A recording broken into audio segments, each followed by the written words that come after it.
Chapter 940. When the sky was clear, the blue ocean looked so peaceful, but when it started to stir up trouble, it was terrifying and unsettling. During the 11 days of sailing across the ocean, Su Yun had experienced 2 big storms.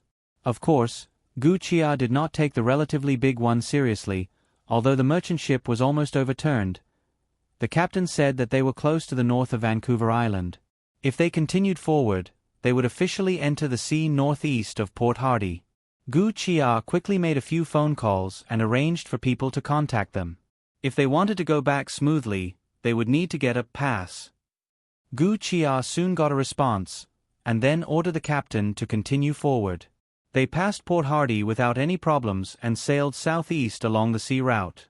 After passing by Alt Bay, the merchant ship sailed into the Johnstone Strait, then south into the Strait of Georgia.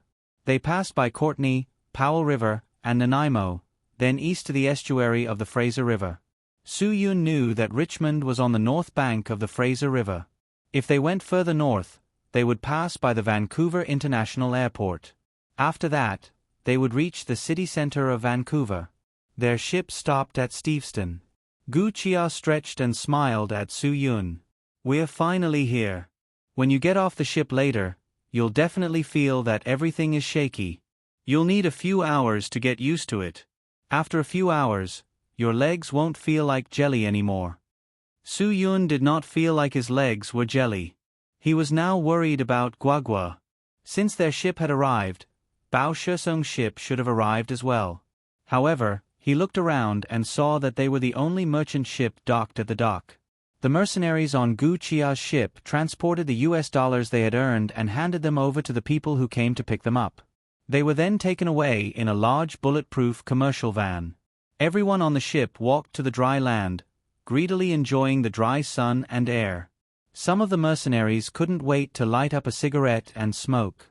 Because Gu Chia was very strict with them and didn't allow them to smoke on the ship, these guys who hadn't smelled smoke for nearly 4 weeks couldn't stand it anymore. When they returned, they would definitely rush to Vancouver's red light district to vent their pent-up anger after receiving the bonus for this mission. "Where is Bao Shesong's ship?" Su Yun's first question after disembarking was about Guagua. Gu Chia smiled. "I know you will be worried about this. Don't worry. Bao Shesong's boat wouldn't dare to stop at the shore of Steveston. This is the territory of the Great Circle. Bao Shesong now has the support of the Dark Angel, so he can definitely drive directly into English Bay. Maybe he's already in downtown Vancouver. Are we going over now?" Su Yun nodded. He soon understood that Bao Shesong and the Great Circle were at odds. They wouldn't stop at the same place. Gu Chia nodded. "Well, I'll take you to pick up Bao Shesong's son now. Then we'll go to exchange for Guagua." Su Yun's heart finally relaxed. But so far, he still doubted whether Bao Shesong's drug could really bury Muto Ichiro at the bottom of the sea. If Muto Ichiro died, it would be a good thing for Su Yun. It would solve a lot of his problems. But if Muto Ichiro didn't die, Su Yun wouldn't be careless again. He really hoped that when Bao Shesong pushed Muto Ichiro into the sea, he would put a knife on his neck just in case. The driver was already waiting for Gu Chia. It could be seen that Gu Chia was still very popular in the Great Circle. Most people respected her not because of her father, but because of Gu Chia's ability. "Take me to see White Wolf." After Gu Chia and Su Yun got in the car, she immediately ordered the driver to send her and Su Yun to the destination. The driver didn't say much. He just nodded and quickly took Gu Chia to White Wolf second-hand car market. Here, most people in the Great Circle had their own businesses. For example, White Wolf's original name was Bai Lang. Maybe his mother gave birth to him at the seaside, so she gave him such a poetic name. Later on, because this fellow was decisive, ruthless, he was gradually called the White Wolf by others. Over time, he got used to it. Anyway, it was the same pronunciation. Gu Chia dialed Bao Shesong's phone in the car. She wanted to confirm the next step with him. However, what Gu Chia didn't expect was that Bao Shesong seemed to change into a different person when he returned to Canada. His arrogant attitude increased by 100 times. "Miss Gu, I thought you weren't going to contact me. If you have something to say it quickly. I don't like to beat around the bush. Do I still need to say it? Gu Chia frowned impatiently. Say it. Where do you want to meet? Bao Shesong snorted coldly. Don't forget that I still have the little girl you want. Miss Gu, even Master Gu didn't talk to me as angrily as you. Then don't forget that I still have your son. Gu Chia really suspected that Bao Shesong had taken the wrong medicine. My son? Bao Shesong suddenly raised his head and laughed. Miss Gu, if I had known that my son was in White Wolf's hands, I wouldn't have needed to lower myself to you all the way. Let me tell you, my son is in my hands. You don't have any bargaining chips to show off with me. Tell that guy, if he wants the girl, he'll have to prepare the $10 million I said before. Otherwise, let him wait to collect his corpse. I'll give him 24 hours to prepare. I'll contact you again tomorrow afternoon at this time. After saying that, Bao Shesong hung up the phone angrily before Gu Chia could react. Gu Chia's mind instantly went blank. Lost the hostage? Of course, Su Yun heard the conversation between the two. It was really King troublesome. Fortunately, this guy only wanted money and wouldn't hurt people easily. Gu Chia didn't know what to do for a moment. She looked at Su Yun pleadingly, hoping that Su Yun would show her the right way. Gu Chia was the one who helped in this matter, so how could Su Yun still have the cheek to say anything? Let's continue to take a look at the white wolf you mentioned. Only when we know what happened will we be able to feel at ease. Gu Chia nodded. That's right. Her mind was in a mess. When they arrived at White Wolf's second-hand car market, the market was already surrounded by onlookers. A patrol car stopped at the market's entrance. Su Yun already saw the police and a few Chinese people who were shot and lying in a pool of blood in the crowd. Gu Chia exclaimed in surprise.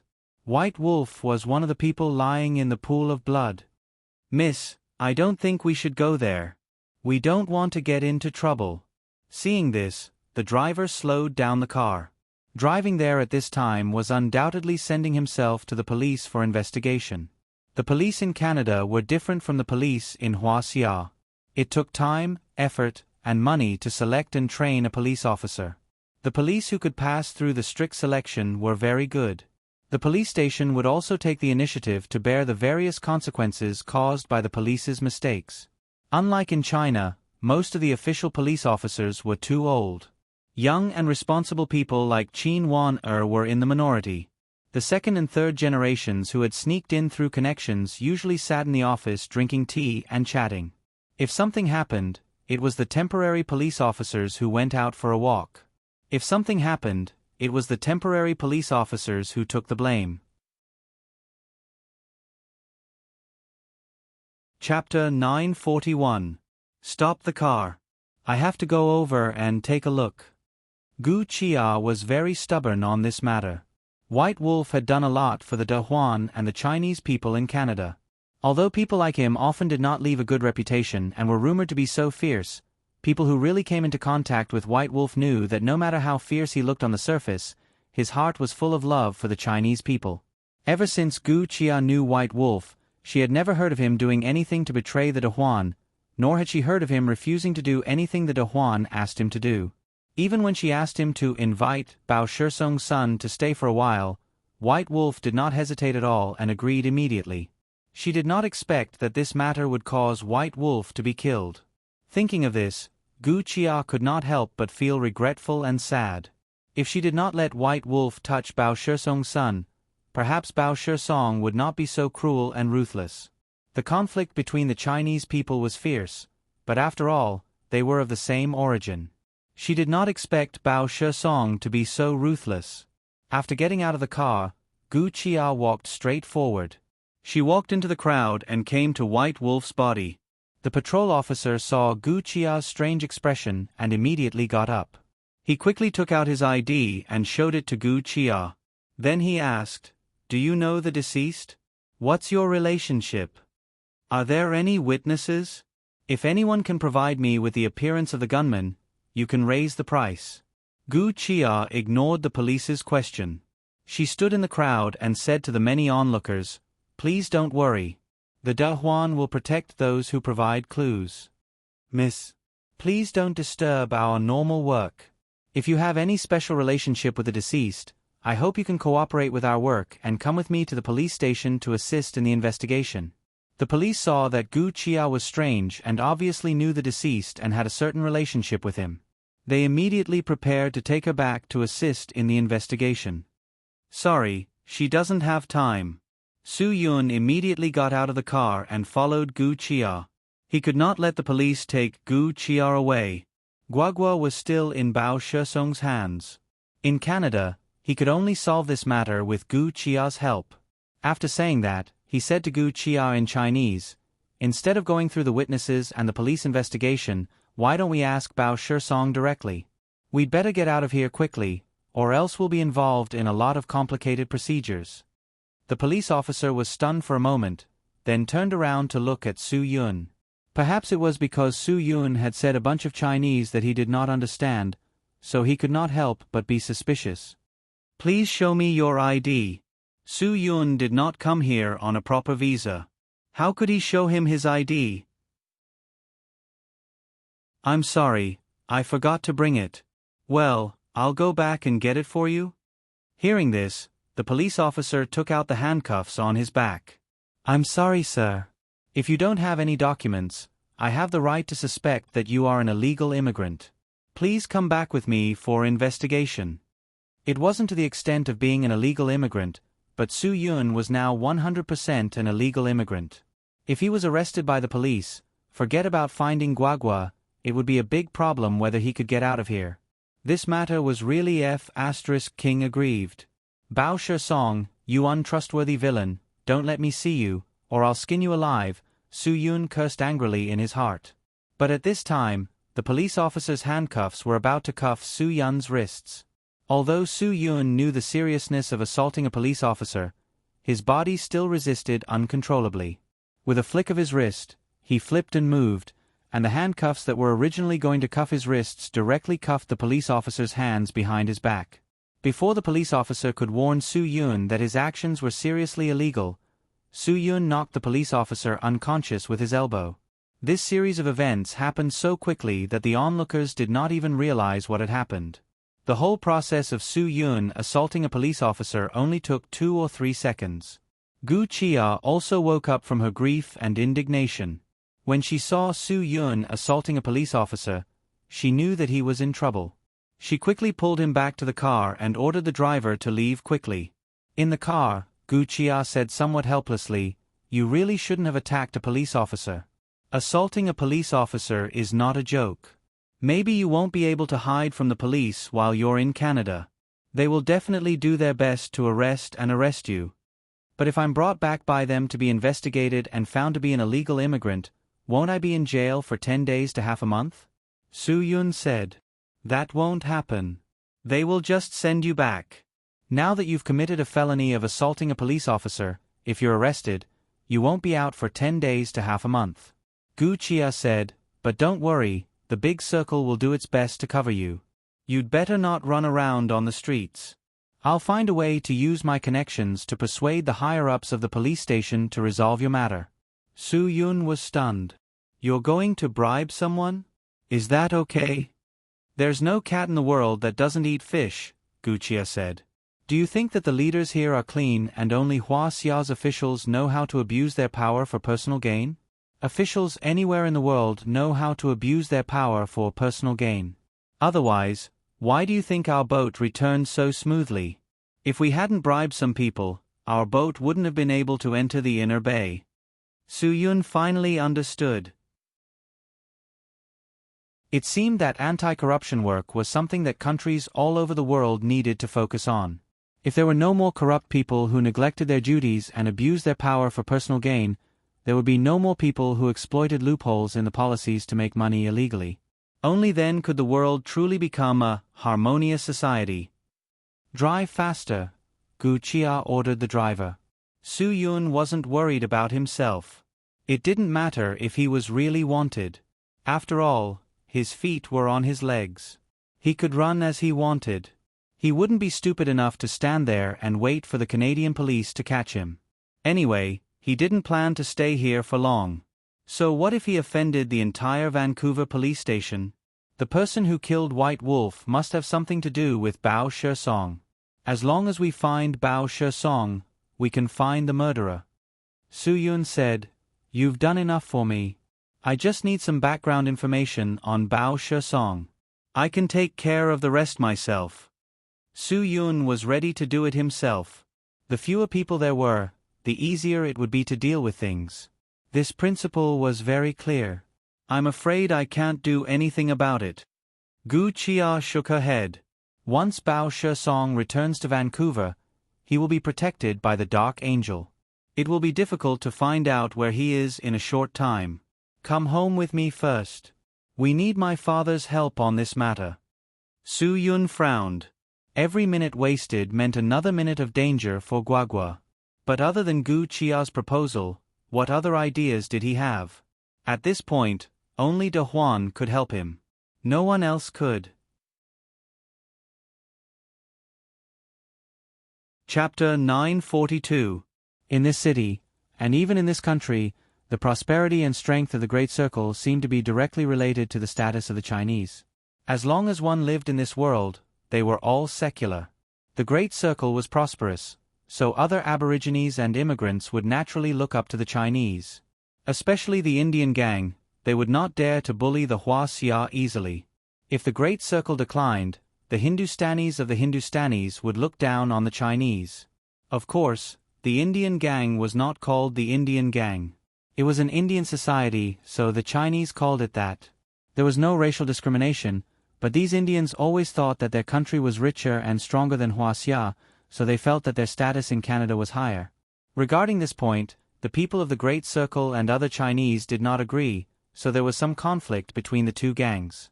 However, in the eyes of the Dark Angels, they were all the same. They were all foreign societies, so they had to be inferior to the Dark Angels. This was why the Dark Angels suppressed the Great Circle and the Indian gang. However, since the Great Circle signed a basic agreement of peaceful coexistence with the Indian gang, although the Dark Angels were powerful, they could not eliminate the two foreign societies at the same time. Because of this, the Great Circle developed again. It had a foothold in Vancouver and Canada, so the status of the Hua Xia people here had improved. As the leader of the Great Circle, Gu Chia's father, Gu Gualong, was not as strong as Su Yun imagined. On the contrary, he looked a little haggard. The Gu family did not have a magnificent villa.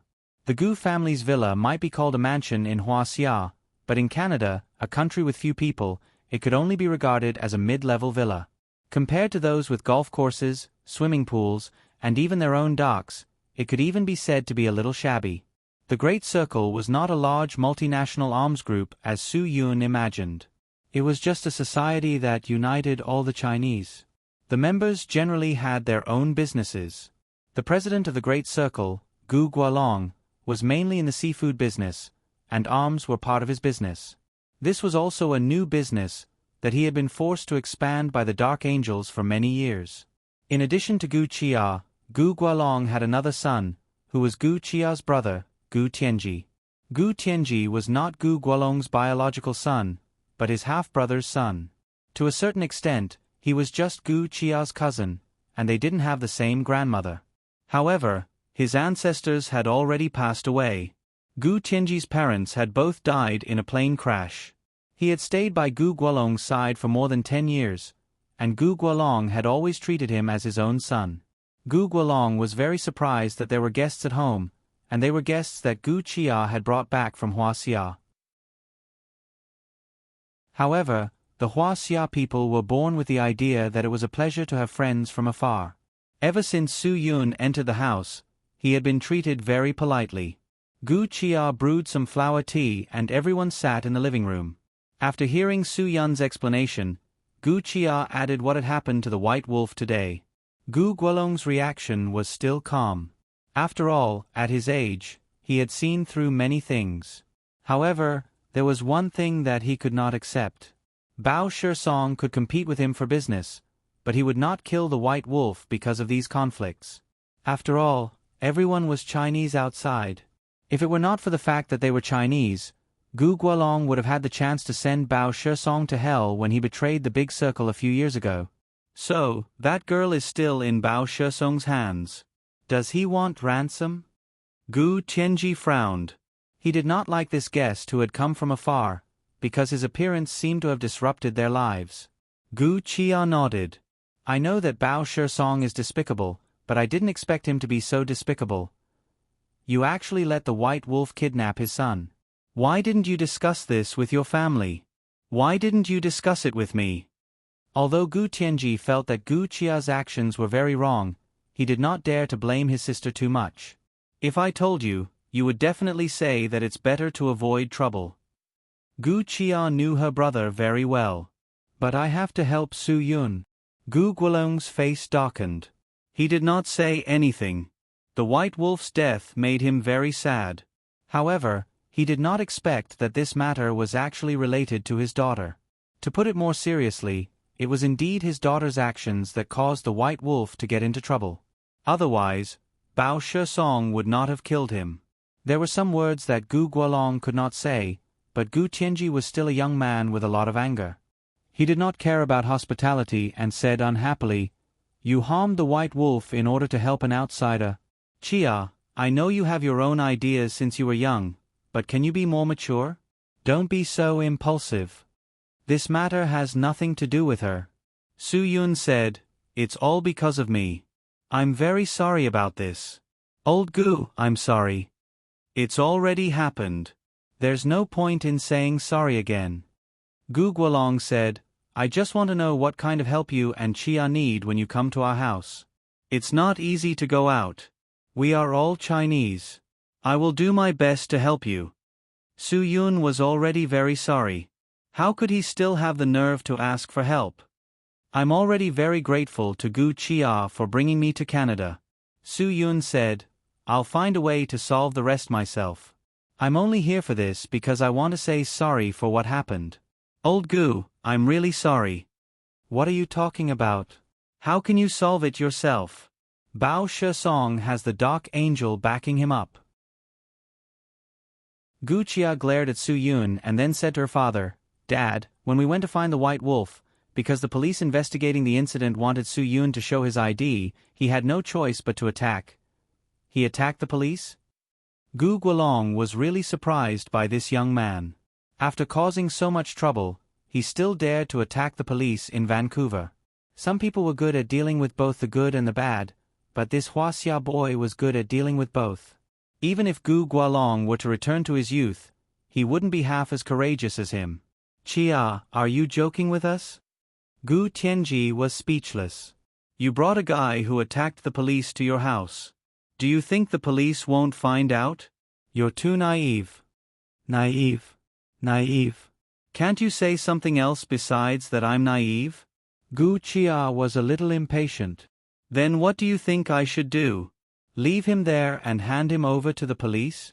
He sneaked in here without any ID and even attacked the police. Are you going to let him be detained for 3 to 5 years and then deal with the proper business after he's released?" Gu Tianji was speechless. His sister had always been stubborn and he couldn't argue with her. He also had scruples in arguing with her.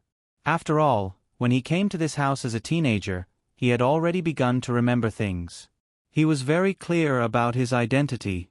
Although Gu Guolong had always treated him as a son, his father and Gu Guolong were half-brothers after all. As a nephew, he wasn't that orthodox.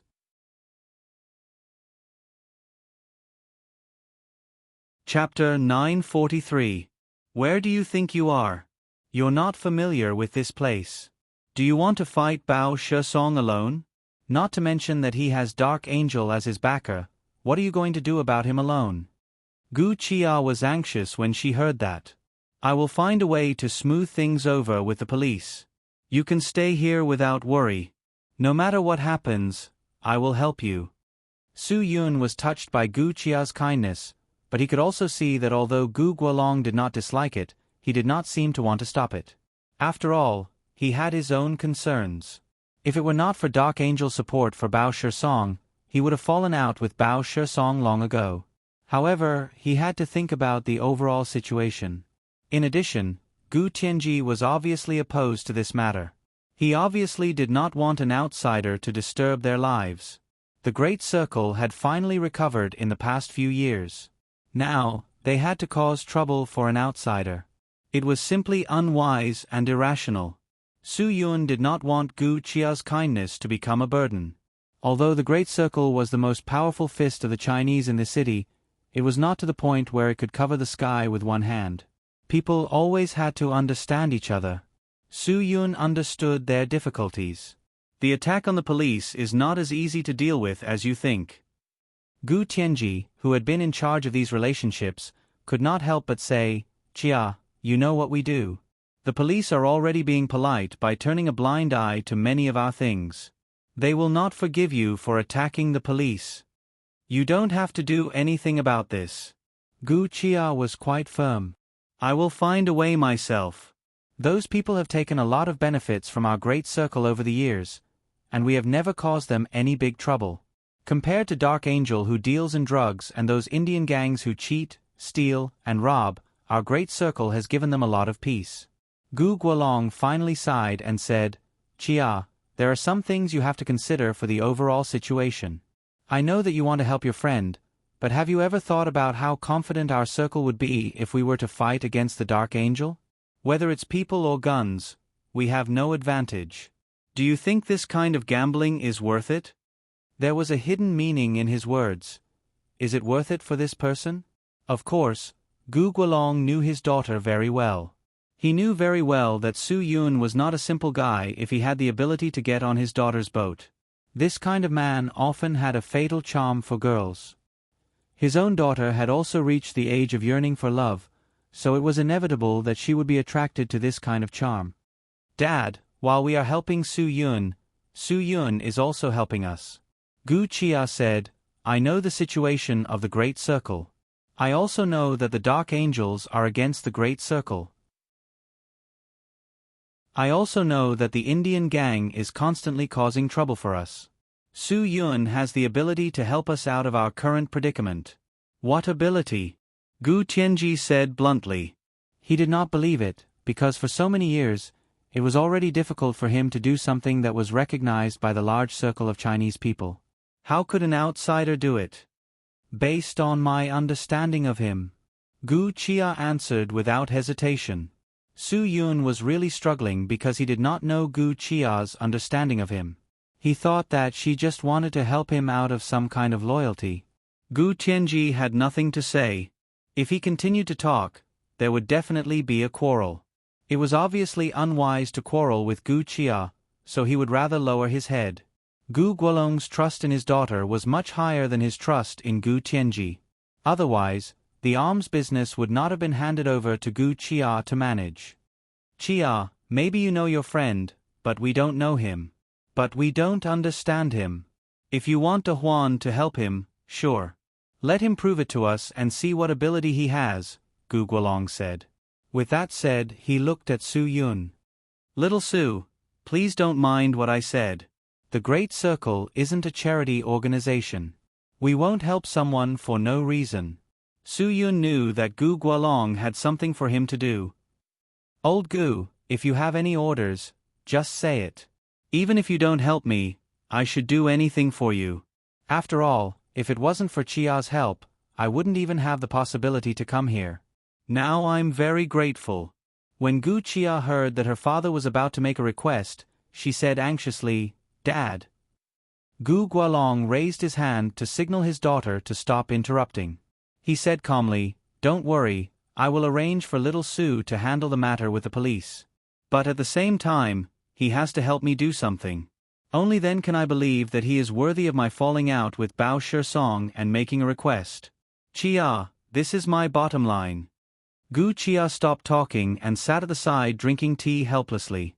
Gu Tianji's interest was piqued. He knew that Gu Guolong might want Su Yun to do that thing. If the Great Circle decides to help you get someone, you have to be prepared to make a huge sacrifice, Gu Guolong said.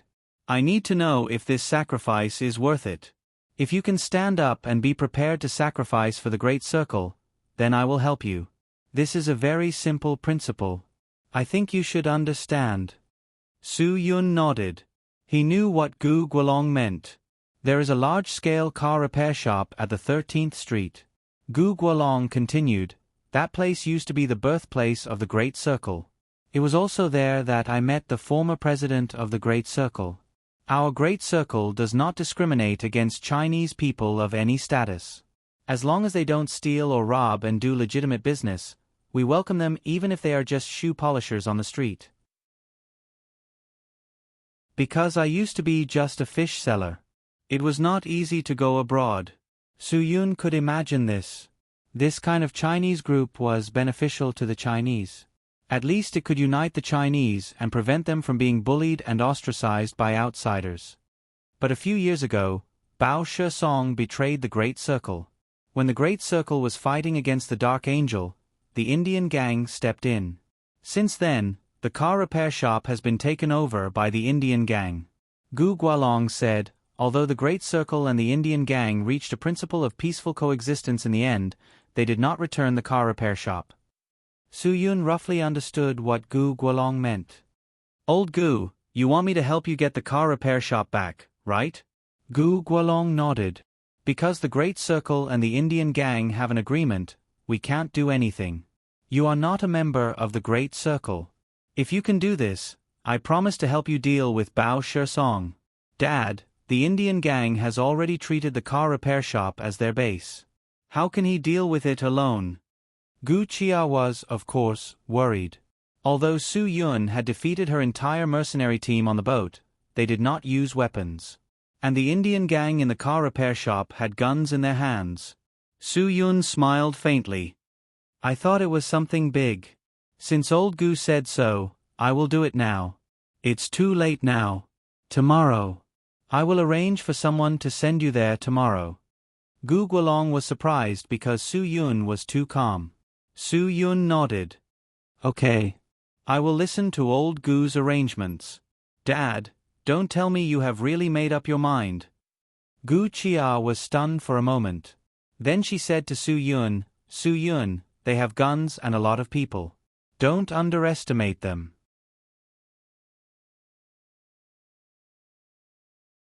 Chapter 944. Hearing Su Yun's words, Gu Tianji couldn't help but laugh again. It wasn't that he wanted to provoke Gu Chia on purpose, nor was it that he wanted to annoy Gu Chia. He just doubted what ability this young man in front of him had to actually dare to say such big words. How could he compete with the Hindustani gang for territory? He still had to borrow people from the big circle. I'm sorry, friend.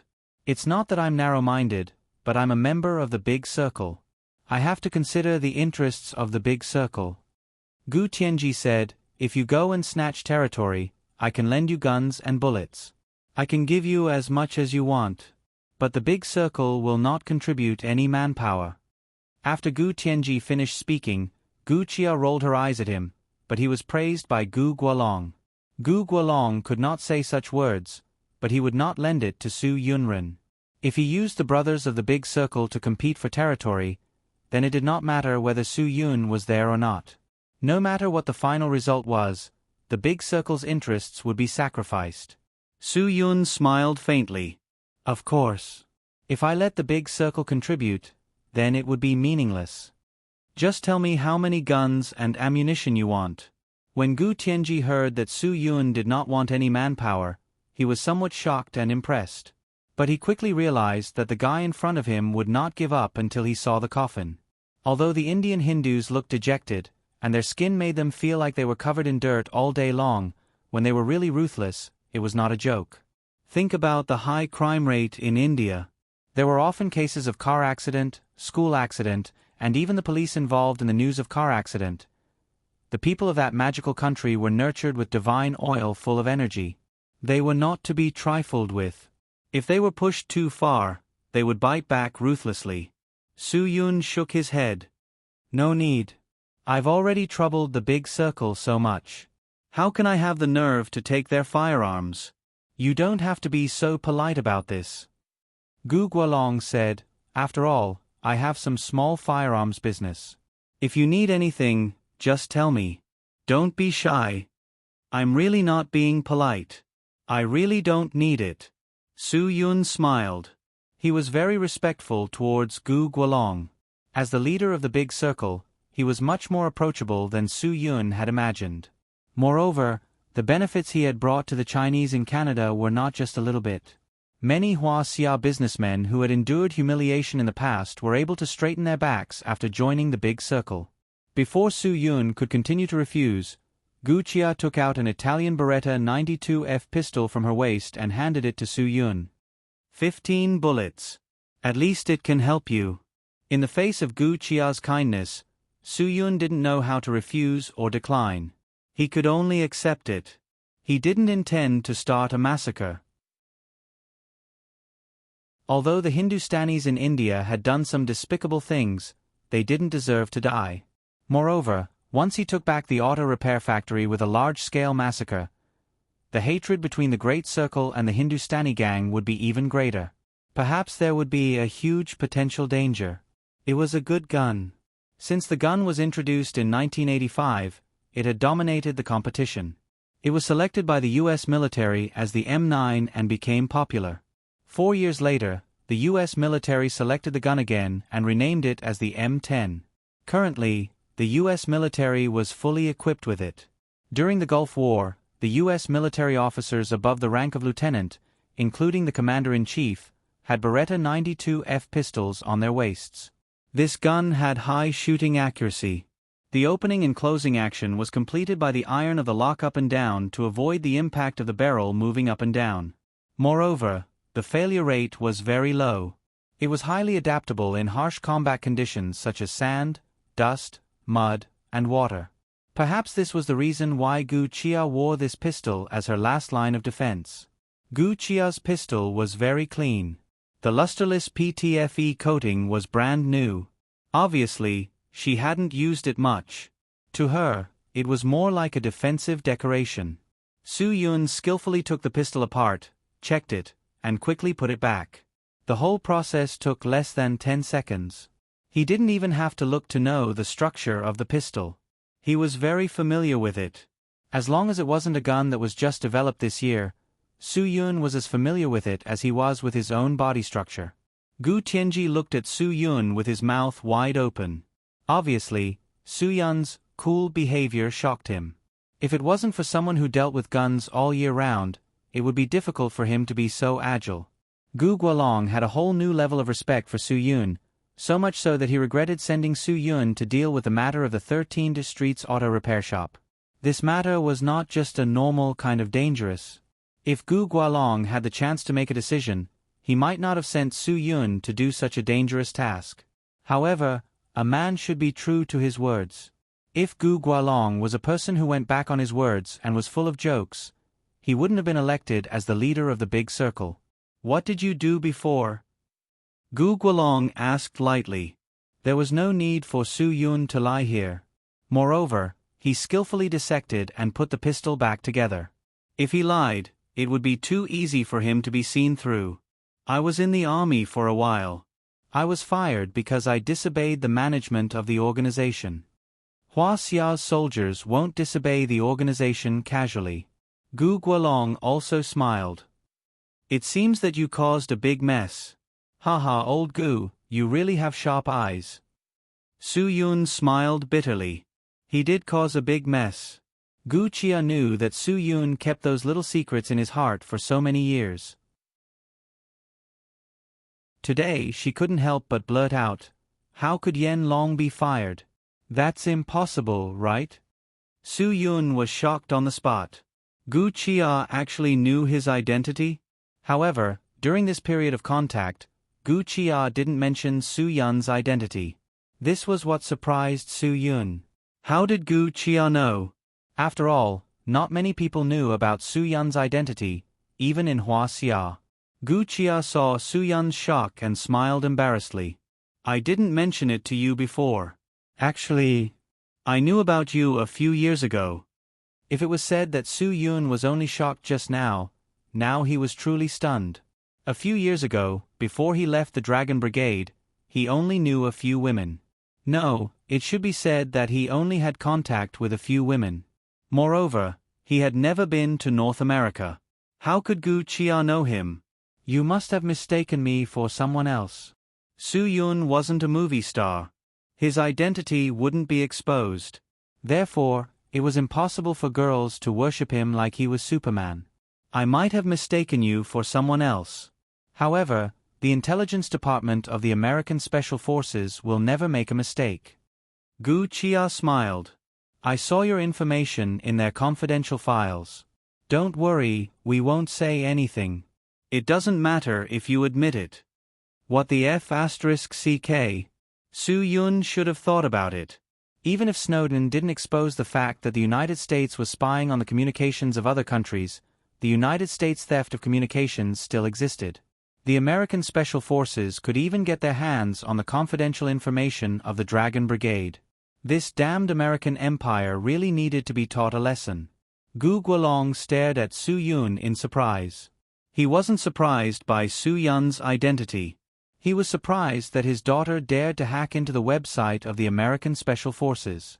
Once they had evidence against them, they would be in deep trouble. The CIA agents would never let them go.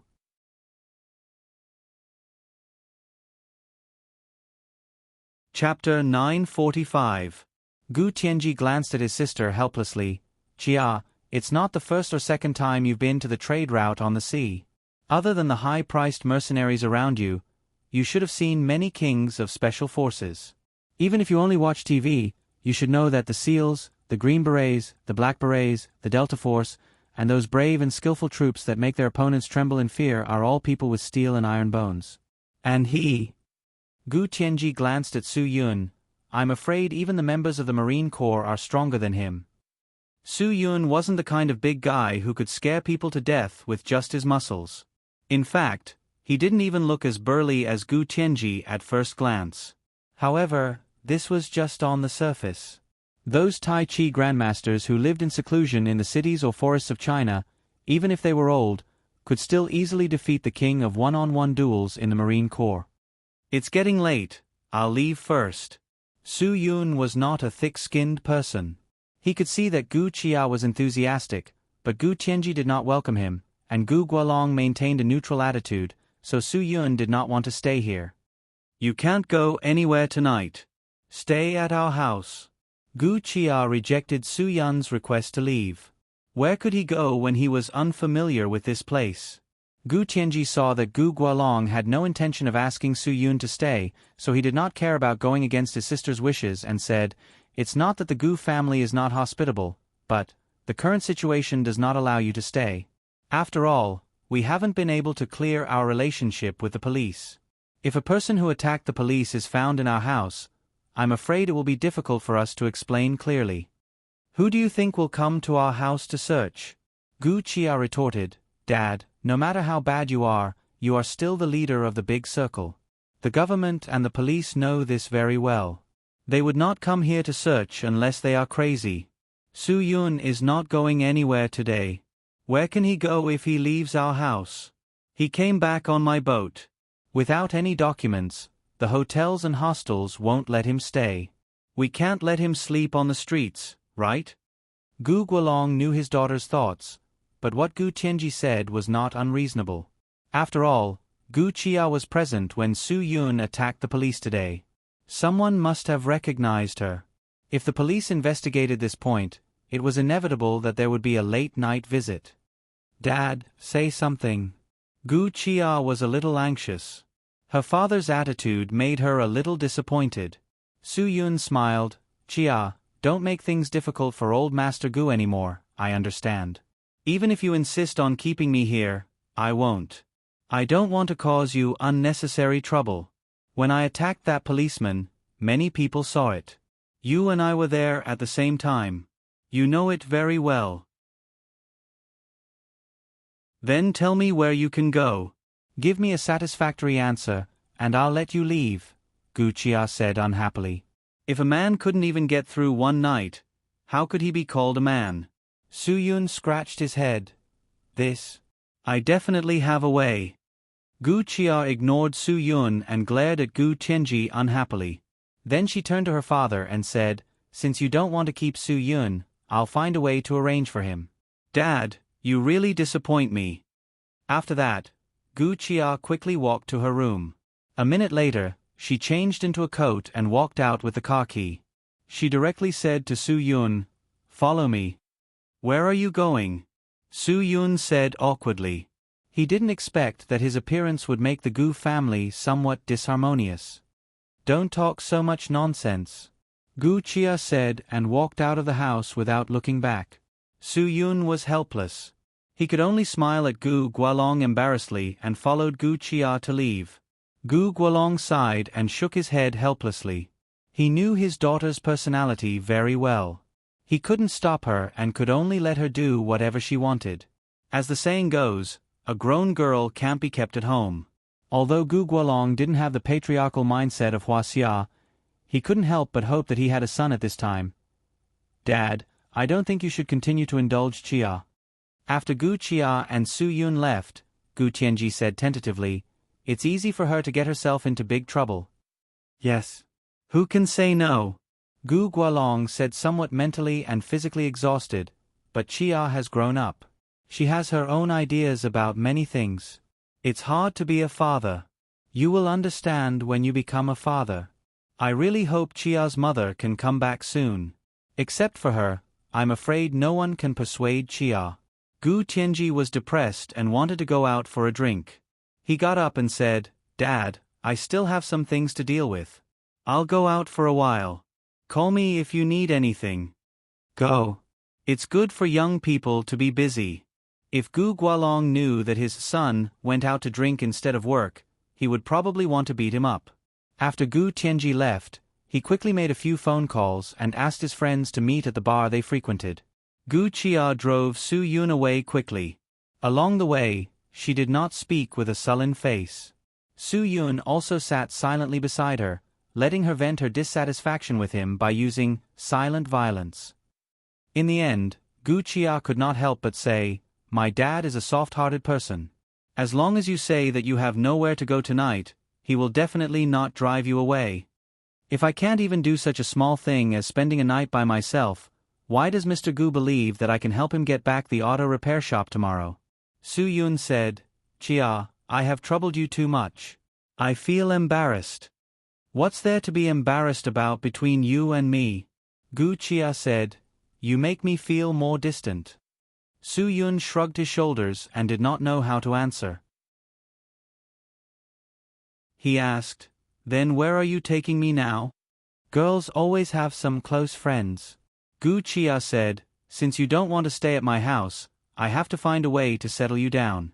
If I let you stay on the street, I will lose face." "Close friends?" Su Yun was stunned for a long time. Was it not? He was a man. If a woman arranged for him to spend the night at her close friend's house, it would be embarrassing. He was about to refuse, but when he saw Gu Chia's sullen face, he could only swallow his words. Anyway, he was not familiar with this place, and no one knew Su Yun. He could just make do with it for one night. Otherwise, Gu Chia would really be angry. Seeing that Su Yun was hesitant to speak, but in the end, he accepted her arrangement with silence, Gu Chia's face finally showed a satisfied expression. Su Yun saw a map of Vancouver in the back seat of Gu Chia's car and picked it up. The shortcut to quickly familiarizing oneself with a city was to understand the map of the city. As long as he kept the map in his mind, the feeling of unfamiliarity would be reduced by more than half. "I'll give it to you," Gu Chia said. "The places marked with red circles are the Dark Angel's private territory. You'd better not accidentally touch the minefield. The people of the Dark Angel are somewhat racist and hostile to foreigners. In particular, the big circles have always been disobedient to their management. Their dislike of the Chinese is much higher than their dislike of other races." If it weren't for the fact that Guoguo was still in Bao Shesong's hands and that Su Yun was not in the mood to meddle in other people's business, he would have really gone into these minefields to let them know that Hua Xia people were not to be trifled with. Stop acting like a big shot in front of Hua Xia people.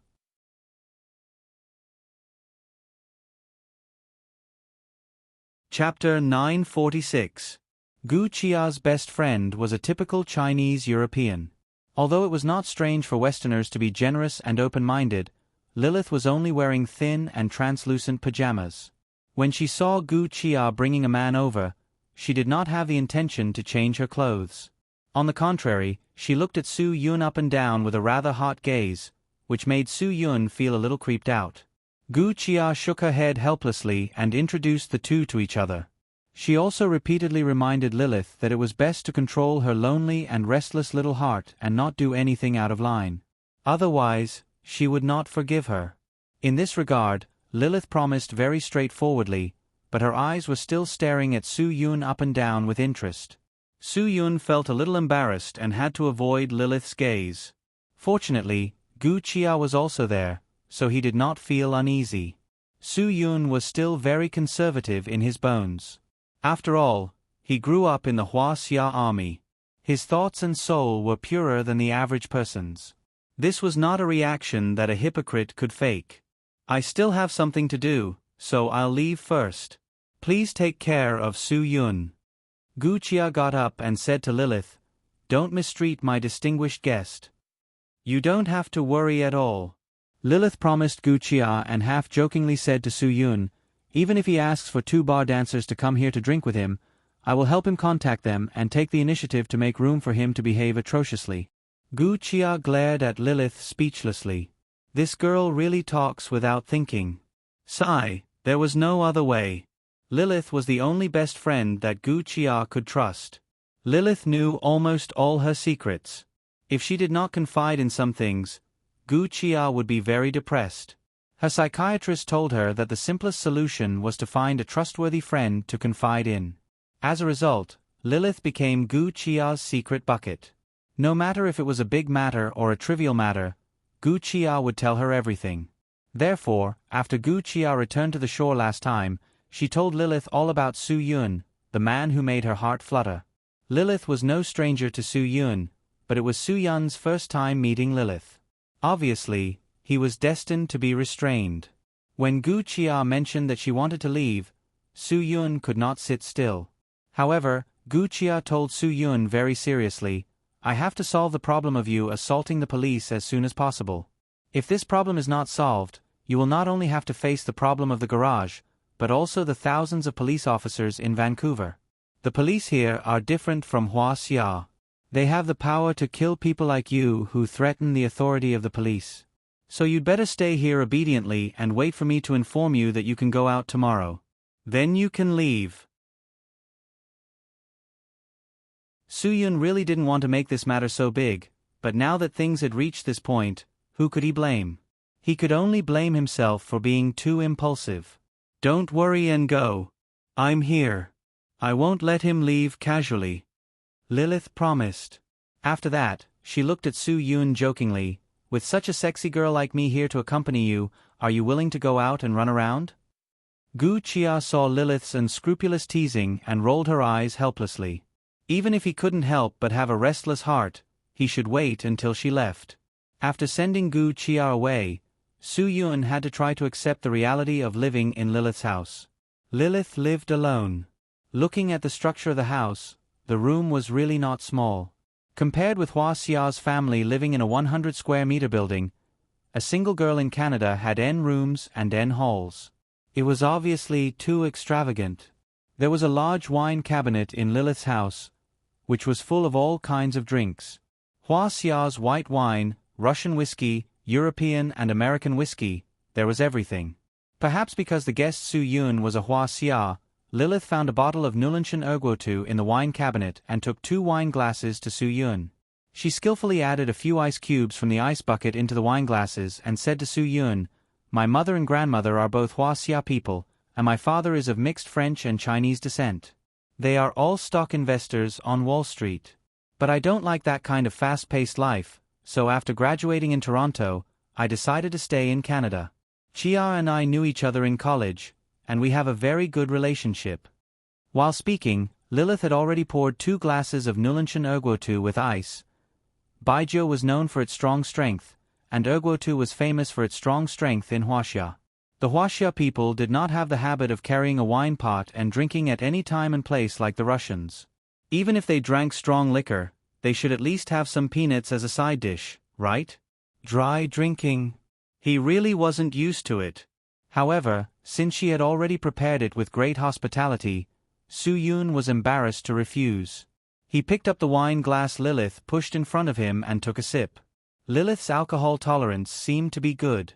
She actually drank it all in one gulp and said something that Huaxia people often said to express sincerity at the table, "I'll drink it. You can do whatever you want." Since the lady had already done it, how could a man like Su Yun have the nerve to be pretentious? He hurriedly picked up the mouthful of wine and drank it. This was called giving face. The more someone said that you can do whatever you want, the more they knew how to take care of you, so the more face he had to give. Gradually, in the culture formed at the table, it was absolutely rare to see one side drinking while the other side casually took a sip. As long as the glasses touched, they basically drank it all in one gulp. Lilith also appreciated Su Yun's straightforwardness. She then poured another glass of Nulanshan Erguotu. Although the addition of ice cubes helped dilute the alcohol, it was still very easy to get drunk if it was used in a bar to drink foreign wine mixed with other drinks. Su Yun wasn't worried that he would get drunk. After all, his body had already undergone alcohol immunity training. He was worried that Lilith would get drunk. A woman getting drunk was more troublesome than a man getting drunk. This was Lilith's house. If she, the owner, got drunk, Su Yun could only sleep on the sofa tonight. White wine is good, but don't drink too much. Su Yun used an advertising slogan to persuade her, "Drink less for your health. Even if you want to drink too much, I won't let you drink too much." Lilith said, "Chia specifically told me to take good care of you. If I don't take good care of you, she will be angry." While speaking, Lilith had already sat closer and closer to Su Yun. Her hot body made Su Yun clearly feel the hot attraction. Could it be that Lilith was really interested in him, and she seemed to be telling him with her actions that she was trying to seduce him? F***ck. Su Yun was immediately frightened by his own thoughts. He took a deep breath and tried to calm his emotions. He couldn't get into trouble after drinking so little. Not to mention that Lilith was Gu Chia's best friend. Even if she wasn't, Su Yun couldn't forget his mission in Canada and flirt with a girl. Lilith picked up Su Yun's glass and handed it to him. "You look very hot. Take off your clothes. It's okay. Just treat this as your own home. Look at me. I'm wearing cool clothes." Su Yun didn't dare to continue looking. Lilith was wearing something cool. The pajamas were a little too thin, and the light was too translucent. After drinking some alcohol, Su Yun's eyesight became better, so he could see even more clearly. Now that Su Yun was under so much pressure, he needed to vent. Lilith's behavior was simply playing with fire. "It's getting late. I think I'd better go to bed early." Su Yun avoided the topic and said, "If it's not convenient for your room, I'll sleep on the sofa."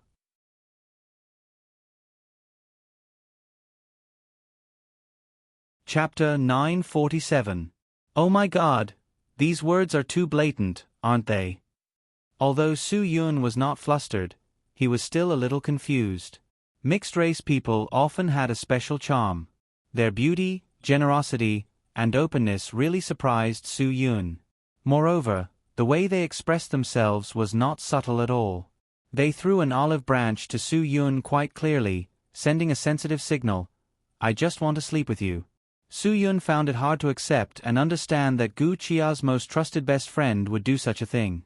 But perhaps this was the difference between foreigners and Huaxia.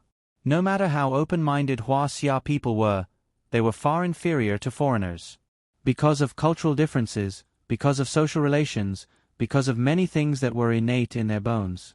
There was a joke that Huaxia people could not understand foreigners. They were so open-minded that they could sleep with the opposite sex because of a moment of impulse. And foreigners could not understand Huaxia people. They were so open-minded that they could marry someone after sleeping with them. It sounded like a joke, but it did reflect the difference in national culture. This was undeniable. No one's point of view was wrong. This was a topic that could never be debated. But with the development and progress of society, it had to be said that Huaxia people were gradually opening up. This was the influence and infection of foreign culture. Similarly, many foreigners were also infected by Huaxia culture. Now, being able to speak a few words of Chinese was already a foreign fashion trend and a representation of the degree of culture. Don't think that foreigners could not understand Chinese. He remembered the first time Su Yun took a few brothers abroad to perform a cross-border mission. They saw a black man walking on the street. Hua Xiaolu unconsciously said, "Damn, you're so black." In the end, the black man retorted, "You're white." As Lilith got closer and closer, Su Yun felt her body temperature become more and more obvious. He had to put down the wine glass. Now he had to wash his face with cold water to sober himself up. He did not want to make a mistake on principle with such little alcohol. "Sorry, where's the bathroom? I drank too much tea before I came." "I'll take you there." Lilith didn't reduce her enthusiasm at all. She put down the glass, pulled Su Yun up, and led him to the bathroom. After Su Yun went in, she didn't leave at all. She leaned against the door and looked at Su Yun with a smile. Su Yun couldn't help but shiver. Not to mention that he just came to wash his face and didn't have any intention to pee.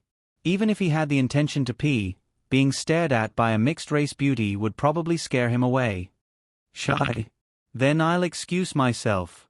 Lilith covered her mouth and giggled as she walked away. Su Yun quickly stepped forward and closed the door of the bathroom. He turned on the cold water and put his head in. After a while, he calmed himself down. This cultural difference is too big. I can't accept it." After wiping his hair and the water droplets on his face, Su Yun walked out of the bathroom again. He felt that it was necessary to make things clear to Lilith. Even if it was just to respect Gu Chia, he had to let Lilith be more reserved. As soon as Su Yun walked out, Lilith came forward. Seeing Su Yun's wet shirt, she immediately helped Su Yun take it off. "Your shirt is wet. Take it off quickly. I'll help you dry it. Otherwise, you'll catch a cold easily." Lilith moved so fast that Su Yun didn't expect her to do it. So, before he could react, Lilith pulled off the buttons of his shirt, revealing his strong shoulders and full chest. "Wow!" Lilith's exclamation came from the bottom of her heart. It was hard for her not to appreciate such a manly charm for a while. After Su Yun reacted, he quickly tidied up his clothes and said to Lilith in a respectful and serious manner, "Lilith, I'm not denying your charm. You are indeed very attractive. But I still think that we should respect Gu Chia. After all, she is your best friend. If something happens between us, I think your relationship will definitely become stiff." Lilith showed an imperceptible smile at the corner of her mouth. She didn't interrupt Su Yun. She nodded and motioned for Su Yun to continue. "You just said that you and Chia were good friends in college. Your relationship, in the words of our Hua Xia, is like iron magnet. Su Yun, if I do something with you, I'm afraid she... Well, I don't know if you can understand me. I'm really sorry. I hope we can both be rational."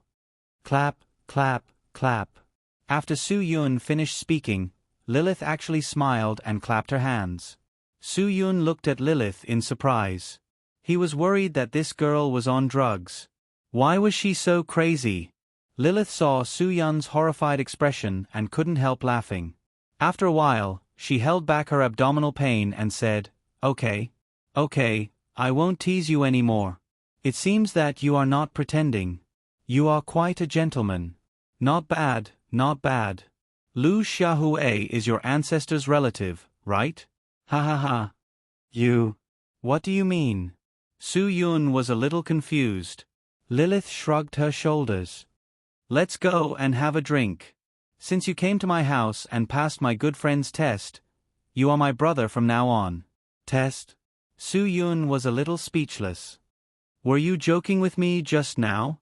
Phew. You almost scared me to death. Come on, if you are so timid, Chia won't like you. Lilith said, All right, I'll be frank with you.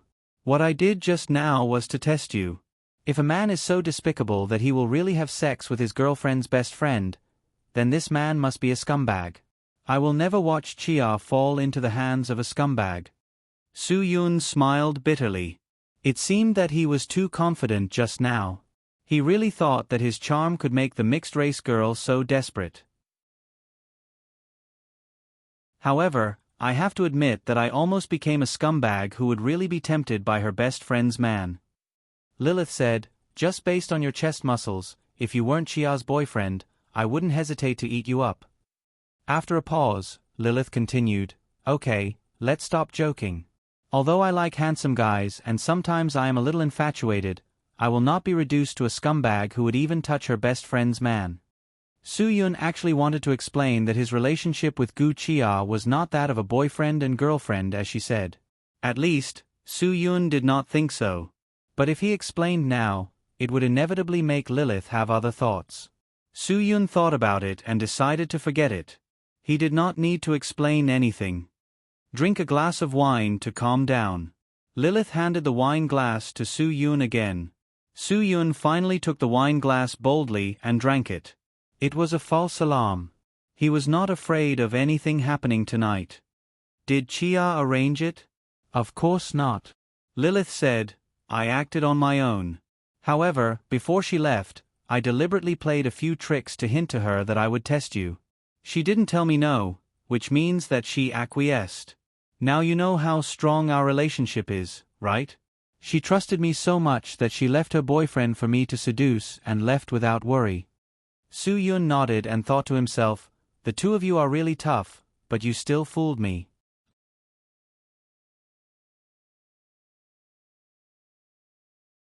Chapter 948. Soo-yoon smiled and drank another glass of wine. Gu Chia would help him without hesitation. It was not that he couldn't see that she treated him differently, but, forget it, he didn't want to think so much. He still had things to do tomorrow. You should rest early too. I prepared a room for you after receiving Chia's call. Lilith joked, I don't have the habit of closing the door when I sleep at night. If you go to the bathroom in the middle of the night, don't go to the wrong door. If you go to the wrong door, maybe I won't be able to control myself. Soo-yoon smiled bitterly and nodded, thank you for taking me in. If I have a chance to go to Hua Xiar in the future, I will entertain you all the way. That's really good. After drinking the wine in her glass, Lilith was ready to wash up and rest. Soo-yoon didn't want to take the risk of being tested again. After Lilith pointed to his room, he went back to meditate. After his body and mind were relaxed, he quickly fell asleep.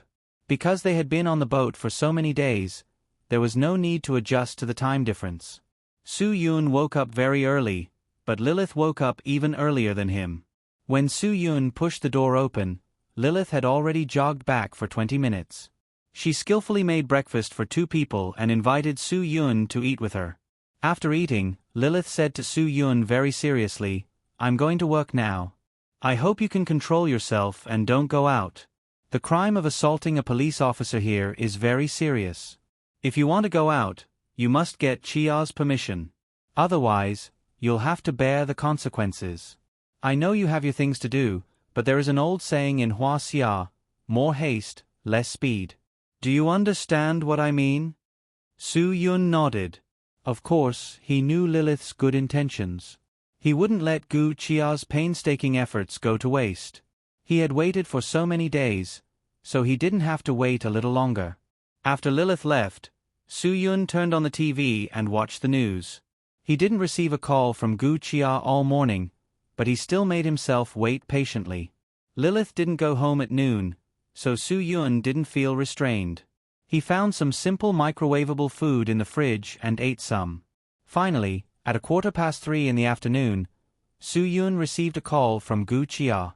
With the help of her father, she had cleared up her connections with the police. The chief of police of the Greater Vancouver District had ordered the withdrawal of the charges and arrest warrant against Soo-yoon. Soo-yoon could now go out openly. I know that you won't go back on your word since you've already promised my father. Gu Chia finally said to Soo-yoon, but I have to remind you to be careful. The Indian gang was notorious in Vancouver. If you can't do it alone, don't force yourself. My father won't blame you for this. After all, even De Huan didn't have absolute confidence in taking back the garage. Soo-yoon nodded and accepted Gu Chia's kind reminder. Don't worry, I'll be careful. Take care of yourself. After Gu Chia hung up the phone, she began to regret her confidence in Su Yun. A large part of the reason she allowed Su Yun to agree to her father's unreasonable request was because she trusted Su Yun. She felt that Su Yun had the ability. But when Su Yun really wanted to do it, she couldn't help but worry. After all, when the members of the special forces carried out missions, they were usually in small groups. If they were alone, their strength would be greatly reduced. If Su Yun could do it with his Dragon Fury team, Gu Chia was definitely 120% confident. But now, there was only Su Yun. How could she not hesitate? Su Yun was a man of his words. Because of this, Gu Chia was attracted to him. She knew very well that even if she wanted Su Yun to give up now, Su Yun was definitely not the kind of guy who would go back on his words. Sigh. Gu Chia's heart was full of contradictions, but she would not sit still. She would never let Su Yun do such a dangerous thing. After making up her mind, Gu Chia immediately contacted the mercenary team leader, Paul Owen, and asked him to gather his men. Normally, Paul's mercenary team would have 5 to 6 days of rest when they went out to sea with Gu Chia. Paul didn't expect it to be so fast this time. After asking for the reason, he found out that Gu Chia didn't gather them to go out to sea this time, but to complete a small mission on land to rescue Su Yun at any time. During the 10 days of contact with Su Yun, this straightforward mercenary team leader was deeply impressed by Su Yun. After learning about this matter, he took the initiative to ask for no commission. He would gather all the men who were willing to help to do this task. More than 30 men under him didn't refuse, and all of them gathered on time. Su Yun had studied the map of Vancouver in Gu Chia's car yesterday, and had a general understanding of the situation. When he arrived at the 13th Street, he was a little surprised, because Indians could be seen everywhere. It seemed that the Indians, who regarded the auto repair factory as the headquarters of the Indian gang, liked to move around here. A Hua Xia man appearing in a street full of Indians was really a sight to behold. After all, the subtle relationship between the Big Circle and the Indian gang was a well-known thing. When Su Yun found the auto repair factory, he clearly felt the hostile and vigilant gazes around him. Before Su Yun walked to the entrance of the auto repair factory, he was stopped. He had to admit that the Indian in front of him was good at English. He spoke with a London accent. "Are you from Korea?" "Of course not." Su Yun refused directly. Korean men were all effeminate. They would do cosmetic surgery when they had nothing to do. How could there be such a manly man like him? "Then you are from Japan?" The Indian continued with a sullen face. Su Yun glared at him. "You are from Japan. Your whole family is from Japan." This undoubtedly exposed Su Yun's identity as a Hua Xia man. A few Indians quickly surrounded Su Yun, not giving Su Yun a chance to attack. The leader with a London accent took out a pistol from his pocket and pointed it at Su Yun's lower abdomen. "You are from the Big Circle, so you should know the agreement between us. People from the Big Circle can't come here. If you do anything, I will shoot immediately." Su Yun smiled. "Not all Hua Xia people are from the Big Circle. I am not from the Big Circle. I want to see your boss." When they heard Su Yun say that he was not from the Big Circle, the Indians were a little surprised. People from the Big Circle had a strong collective sense of honor. If he was from the Big Circle, he would never deny it. "Someone like you wants to see our boss? Aren't you too naive?" The Indian continued in his pure London accent. "Even if you are not from the Big Circle, you are still from Hua Xia. Our boss is not interested in Hua Xia people. Boy, if you don't want to cause trouble for yourself, get out of here. Don't go near the garage again. I'm here for a big business deal. If your boss finds out that you'll lose so much profit by chasing me away, he'll definitely be very angry." Su Yun said, "Aren't you worried that he'll remove your position as a small leader?" The Indian with a London accent glared at him. "If you don't leave, I will shoot." At this time, a Hindustani behind him whispered a few words in his ear. Only then did he calm down. Still holding the pistol, he said to Su Yun warily, "Then tell me, what business do you want to discuss with our boss?" Su Yun shook his head mysteriously. You don't have the authority to know about this at your level. Think about it. You guys have guns and people, but I'm all alone? Do I dare to do anything out of line? Don't you think so?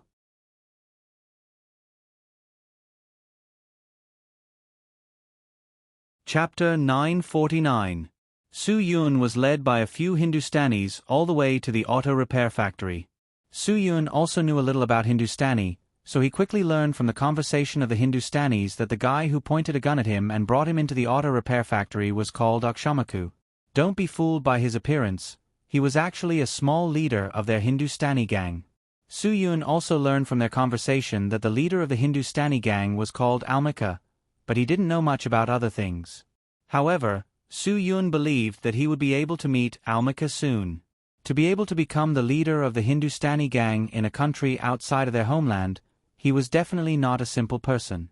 After entering the garage, Su Yun was sure that this was definitely a paradise for Hindustanis. After a casual count, there were about 40 Hindustanis who were busy repairing cars. From the car, it could be seen that the people who came here to get their cars repaired were all poor, because the most eye-catching car was a 1967 Ford Mustang Shelby GT50. The rest were small, old cars that no one would buy even if they were offered $1,000. If these cars were in Huaxia, they would have been scrapped long ago. The 1967 Ford Mustang Shelby GT50 could be said to be the most difficult car to drive at that time and even now. Su Yun had seen 60 Seconds of Haste, so he had an impression of this car. This was probably the first time that Huaxia people had entered the garage after the Hindustani gang took over the garage. Therefore, the Hindustanis who were repairing cars were all stunned. They watched Akshamaku lead Su Yun into their yard in disbelief. Some people even cursed angrily. From this, it could be seen how deep the grudge between the Hindustani gang and the Hindustani gang was. Brother, how far do we have to go? Su Yun saw that Akshamaku was leading him inside and couldn't help but become suspicious. Who knew if these guys were really taking him to see Almika, or if they were going to find a secluded place to knock him out and bury him alive? Don't talk so much nonsense. This is our territory. You Huaxia people have no right to speak. Akshamaku seemed to be quite resistant to Huaxia people, who knew how much the Great Circle had made him suffer. Su Yun smiled. As far as I know, this auto repair factory used to be the territory of the Chinese. You guys only took over it in the past 2 years, and you didn't take it over openly, did you? Ha, I'm a straightforward person. Please don't mind me. When Su Yun's voice fell, several Hindustanis couldn't help but want to give Su Yun a few punches. Fortunately, Akshamaku stopped them in time. Otherwise, Su Yun would have fallen out with them. All of you stop. Akshamaku said coldly in Hindi, Boss will naturally make a decision later. If he doesn't let him leave alive, it won't be too late for you to make a move. Let's see what kind of background this kid has. We have guns and a lot of people. Do you think we're afraid of a Chinese person? Perhaps he thought that Su Yun didn't understand Hindi, so he spoke so unscrupulously. Several Hindustanis under Akshamaku immediately controlled their anger and punches. Thank you, brother. Su Yun also deliberately pretended not to understand Hindi and continued to speak in English. Akshamaku ignored Su Yun's gratitude and raised his gun to point at Su Yun. You better not play any tricks with me. Otherwise, I guarantee you'll end up worse than that scrapped car. In the corner of the auto repair factory, a scrapped Chevrolet Black Antelope had probably been in service for more than half a century. It was really tragic to be hit like that. The owner's life might not even be saved. Believe me, I just want to talk business with you. Su Yun smiled calmly and pointed at Akshamaku's gun. You have guns in your hands, and I'm alone. I certainly don't dare to play any tricks, right? Akshamaku snorted and continued to lead Su Yun forward. Finally, they came to the innermost row of buildings in the auto repair factory. The buildings looked old, but they still looked solid. No wonder the Hindustanis liked this place. It could be said that it was a paradise for the poor. This wasn't to belittle the third brother. There were also excellent business managers, financial tycoons on Wall Street, and famous Hollywood movie stars in The Third Brother. However, compared to the Hindustanis in Vancouver, the Indians who joined the Hindustanis were mainly poor. Those who were really powerful disdained this gang. The Hindustanis were the same as the Big Circle. They were definitely not members of the upper class. Gu Guolong was very clear about this. Even if he made a lot of money because of the prosperity of the Big Circle, no matter how many people looked at him in a new light, he was very clear about his identity and status. He would always be a member of the Big Circle. He would never be able to integrate into the upper class like the Dark Angels and pretend to be virtuous. I'm warning you for the last time. Don't play any tricks when you see our boss. After Akshamaku finished speaking, he knocked on the door. The door was opened by an Indian girl. After the girl saw Akshamaku, she greeted him and quickly motioned him to come in. Then, she left in a hurry. Akshamaku immediately led Su Yun into the room. There were 3 people in the room, all sitting on the spacious sofa with a cup of hot black coffee in front of them. The 3 of them were about the same age, between 35 and 40 years old. Su Yun could not tell who was the boss of the Hindustanis, Almika, from their first impression. However, Akshamaku immediately solved the confusion for Su Yun. He greeted the 3 people in Indian. Obviously, the man sitting on the left side of the sofa was Almika. He was about 40 years old, with drooping eyes and a slightly protruding nose. The man sitting on the right was called Urvanti, the deputy leader of the Hindustanis. The man sitting on the sofa was called Richpatan, the third in command of the Hindustanis.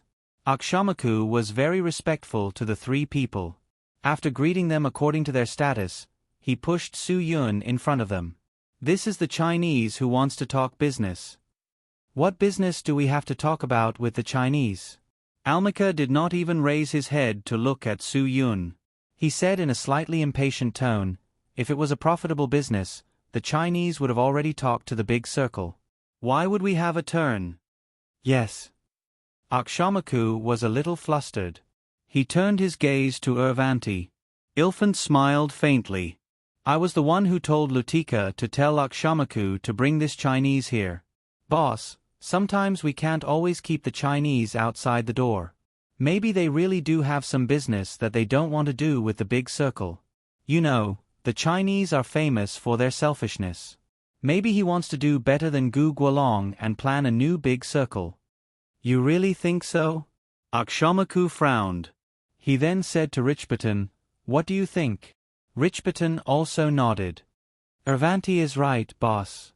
Since Akshamaku has brought him here, we can listen to what he has to say. These people were talking in Indian. Su Yun still pretended that he did not understand. He even deliberately said, let's talk nicely. I came here sincerely. At least give me a chance to finish my words.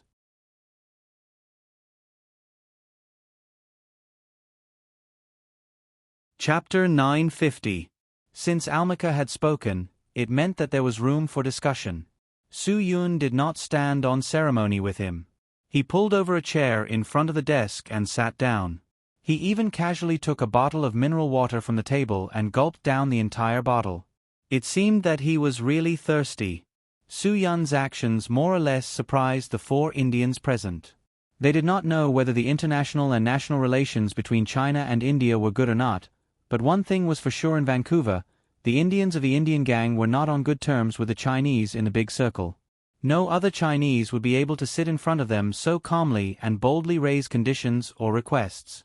This was something that had been deeply engraved in their hearts.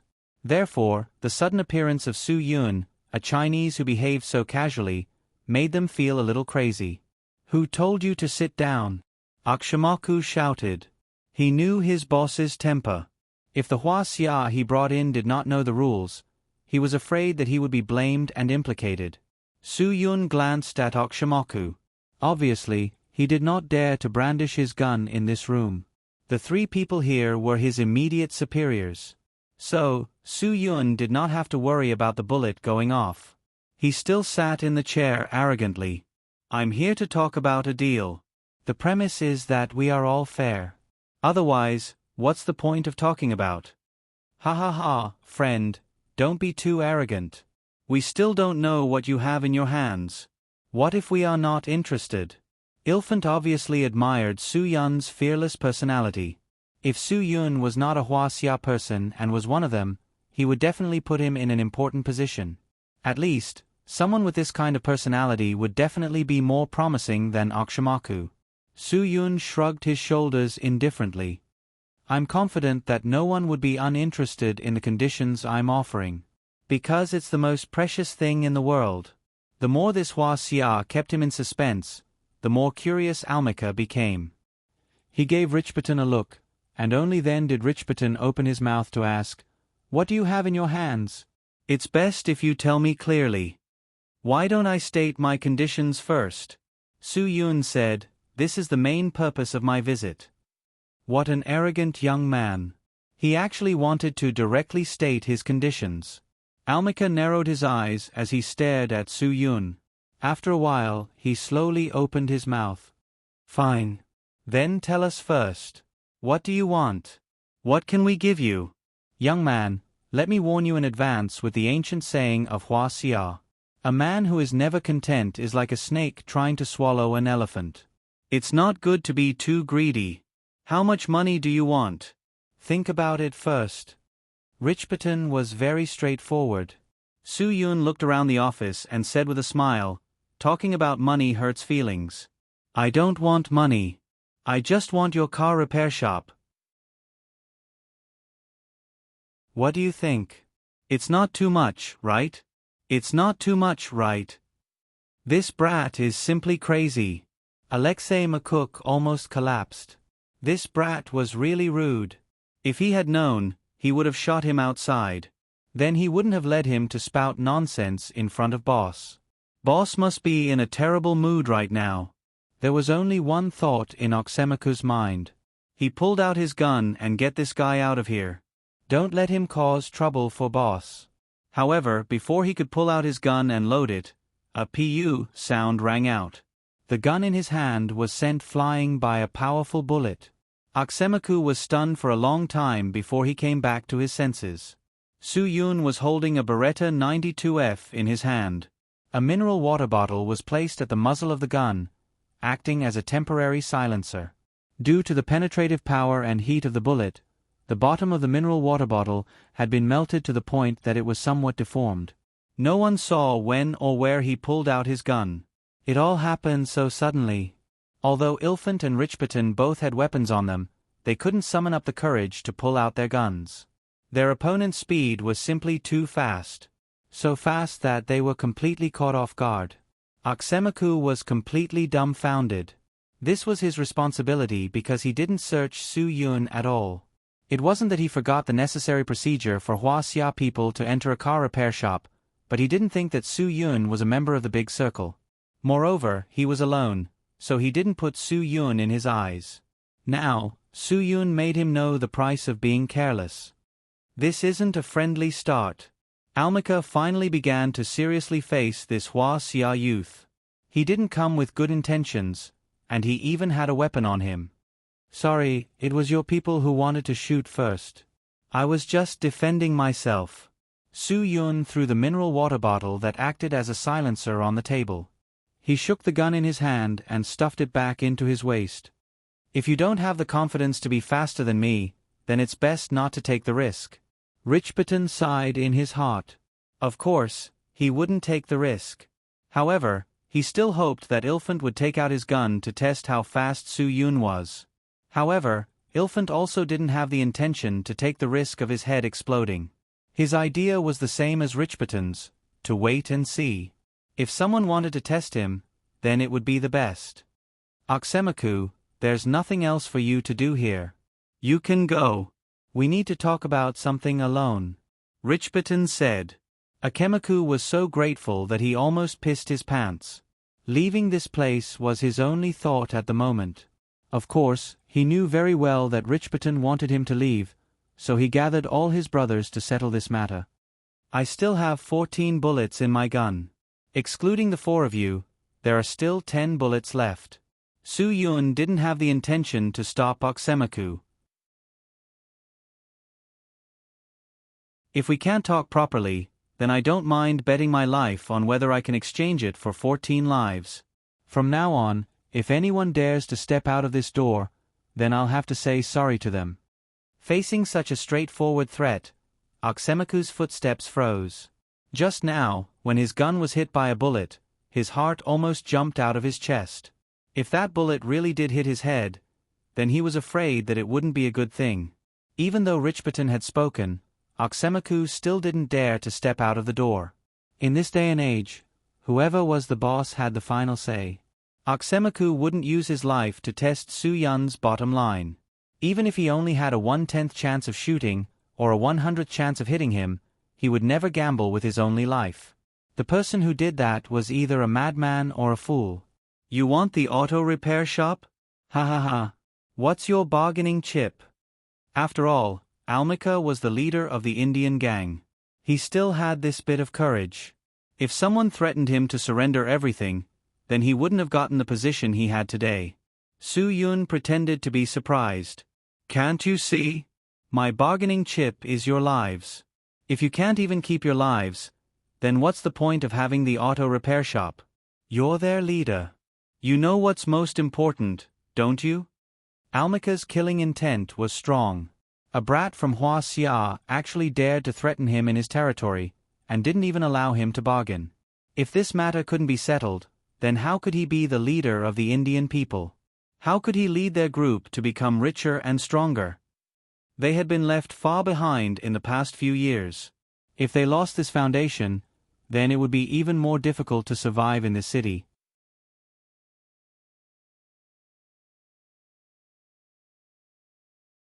Chapter 951. Almika sneered. "I knew the Great Circle wouldn't be satisfied with this place. Those who talk about integrity every day are just a bunch of sanctimonious people.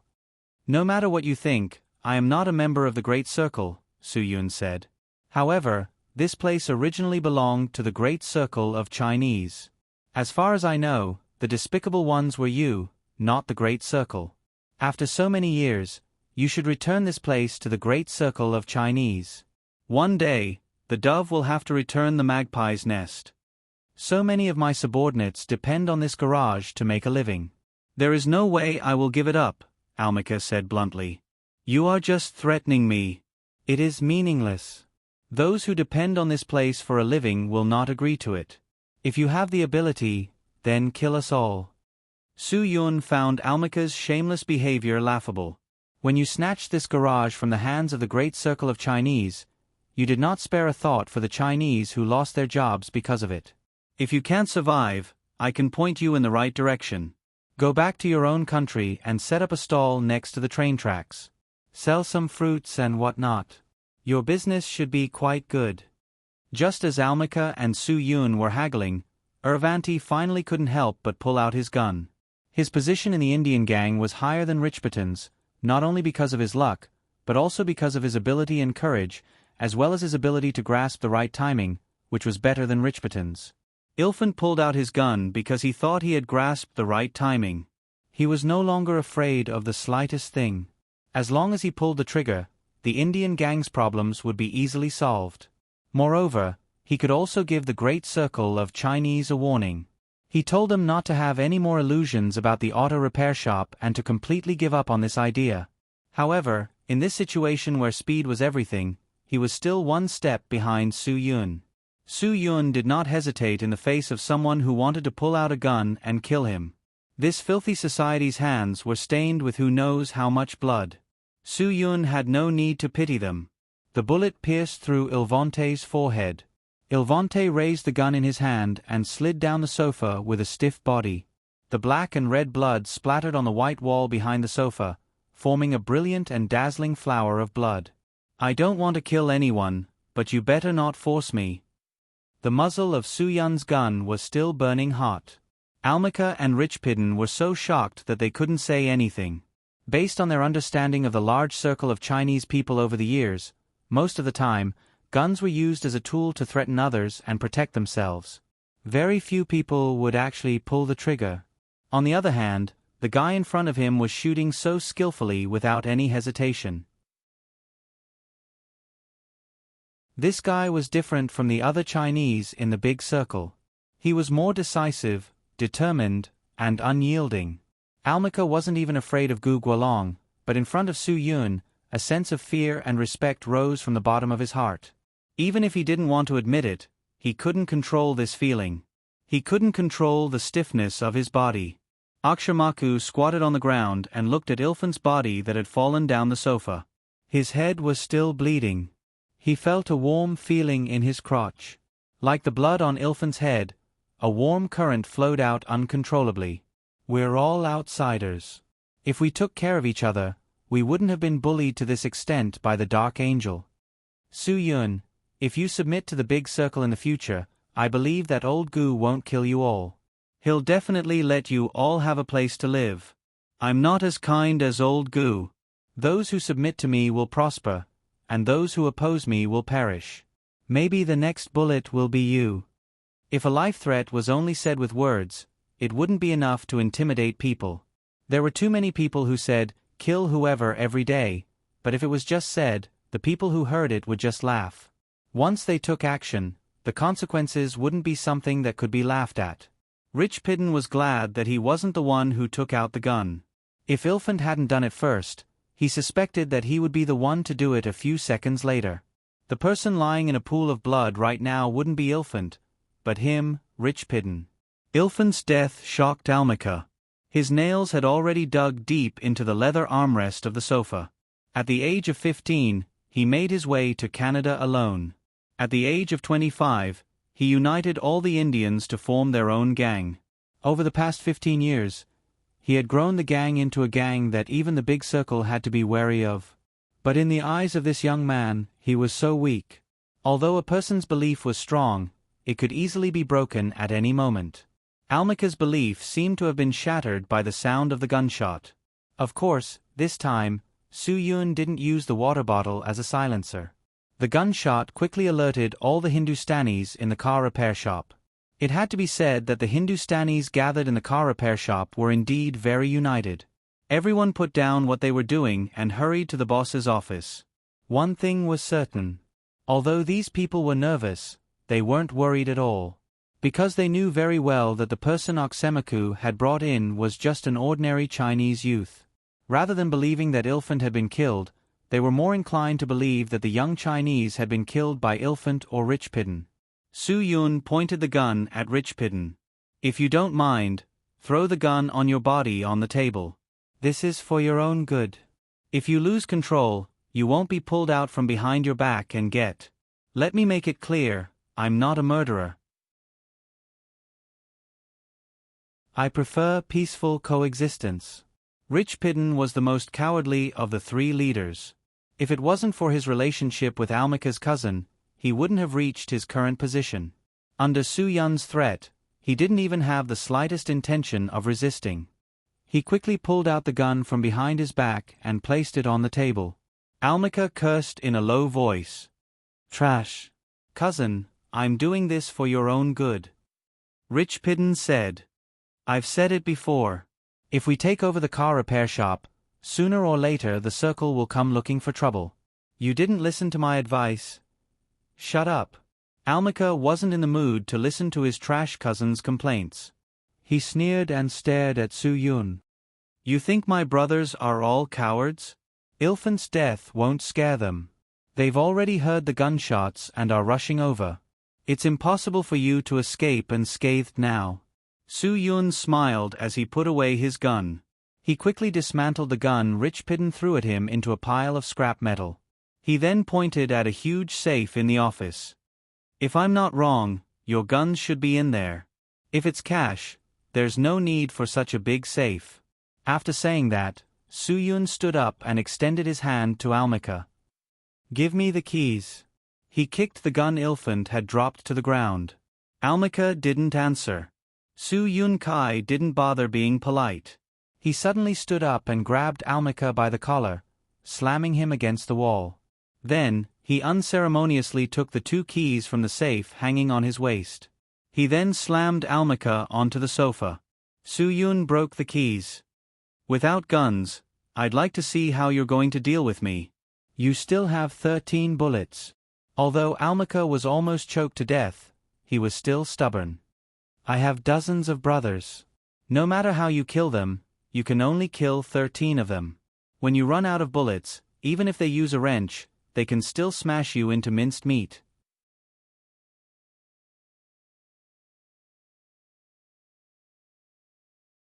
Chapter 952. Following a flurry of footsteps and the clanking of various metal tools, it was not difficult for Su Yun to estimate the number of Hindustanis who were working in the auto repair factory. Su Yun had already put away his pistol, so Akshamaku used the last of his courage to open the office door and rushed out like a madman. He shouted at the crowd in a panic, "Murder! Murder! Ilfant is dead! We can't let that Hua Xia leave here alive!" Akshamaku moved against the flow of the crowd. He wanted to go to the back of the crowd because he knew that Su Yun still had 13 bullets. He didn't want to be one of the 13 dead souls. After all, the most threatening weapons in the hands of his companions were only large wrenches and crowbars. Compared to pistols and bullets, these things were child's play. Almika took a deep breath. His fate was closely tied to that of his brothers outside with wrenches and crowbars. As long as they could control Su Yun, the garage would still be theirs. Not only did he have to protect the garage, but he also had to let the circle know that he, Almika, was not someone to be trifled with. The Chinese had killed his deputy, so they had to pay a heavy price. The first person to rush into the room was already brandishing his crowbar at Su Yun. Su Yun wasn't stupid enough to just sit there and wait for death. He stepped forward and kicked the guy in the chest with a heavy cannon, sending him flying. 2 more people were knocked down, and the crowbar in the guy's hand also fell to the ground. The space in the office was too small. If he was trapped by a swarm of people, it would be very difficult for Su Yun to perform. He knew this very well. Taking advantage of the preemptive strike, Su Yun successively flipped over 2 people, using the momentum of one man holding back 10,000 men to force all the Hindustanis out of the door. Su Yun didn't hesitate and stepped out of the office. It was time to let these Hindustanis know that the Hua Xia people weren't people they could mess with. Getting the hell out of here was their best option. After making up his mind, Su Yun charged into the crowd and started a massacre. Faced with wrenches and crowbars, Su Yun nimbly used swimming dragon steps to dodge them one by one. He was able to move around the group of boorish men in the garage with ease. After snatching the wrench with his bare hands, Su Yun became even more powerful. His every attack was aimed at the vital joints of these guys. The Hindustanis who were close to him either had their knees broken or their wrists broken. Compared to the ferocious attacks of these fellows, which were aimed at Su Yun's head, Su Yun was already very kind. Only a few people who cursed and insulted the ancestors of the Chinese had their teeth broken by Su Yun's wrench. While Su Yun was busy dealing with the dozens of Indian repairmen outside, Almika wasn't idle either. He picked up the key that Su Yun had crushed and examined it. Then he slammed it on the ground. He needed the gun in the safe. As long as he had the gun, he could win. At this moment, he wished that his safe had a combination lock and not the key lock that he chose. Richbutton wasn't idle either. He took the gun that Su Yun disassembled and placed it in front of him. His hands trembled as he tried to reassemble the gun. Unfortunately, he didn't understand the mechanical principles of the gun. The only thing he knew how to use a gun was to pull the trigger. Other than that, he was a complete blank. Almika was quick-witted. He picked up the crowbar on the ground and smashed it against the safe. He hoped that the lock of the safe would be broken under the force of brute force. However, after smashing it a few times, other than the surface of the safe being scratched and dented, there wasn't a single problem with the lock. Looking at his cousin who was still frantically trying to fix the gun, Almika's chest burned with rage. Richbutton was stronger than him. Perhaps his strength could destroy the lock. Stop doing those meaningless things. Smash this damned lock for me. Richbutton originally didn't know where to start with the pile of spare parts. After taking the crowbar from Almika's hand, he vented his anger on the solid safe. At this moment, they wished that the safe was a third-rate product. That way, it wouldn't be unresponsive after being smashed by a dozen sticks. The miserable screams coming from outside made Almika's heart jump to his throat. He hoped that his brothers could hold on until Richbutton broke open this damned safe. Clang! Following a loud noise, the door of the safe bounced open. With time, an iron pestle could be ground into a needle. Using brute force, Richbutton finally broke the lock. The moment the door of the safe was opened, Almaca instantly saw the hope of survival. He pushed away the excited Richbutton and quickly pulled out his favorite rifle from the safe. When Almaca filled the chamber with bullets, he suddenly felt that something wasn't right. That's right. Just a moment ago, there were still miserable screams coming from everywhere. Now, there were no more screams, only pitiful groans of pain. Almaca's heart instantly sank. When Su Yun lifted him up, he knew that this guy's skills were definitely not ordinary. However, he didn't expect him to be this extraordinary. In less than 3 minutes, he was actually able to take care of so many people. Gotcha! Almaca furiously pulled the trigger. After loading the gun, he quickly turned around. Su Yun was already standing in front of him. In an instant, Almaca's mind went blank. He looked at the face that made him feel fear and pulled the trigger. Bang!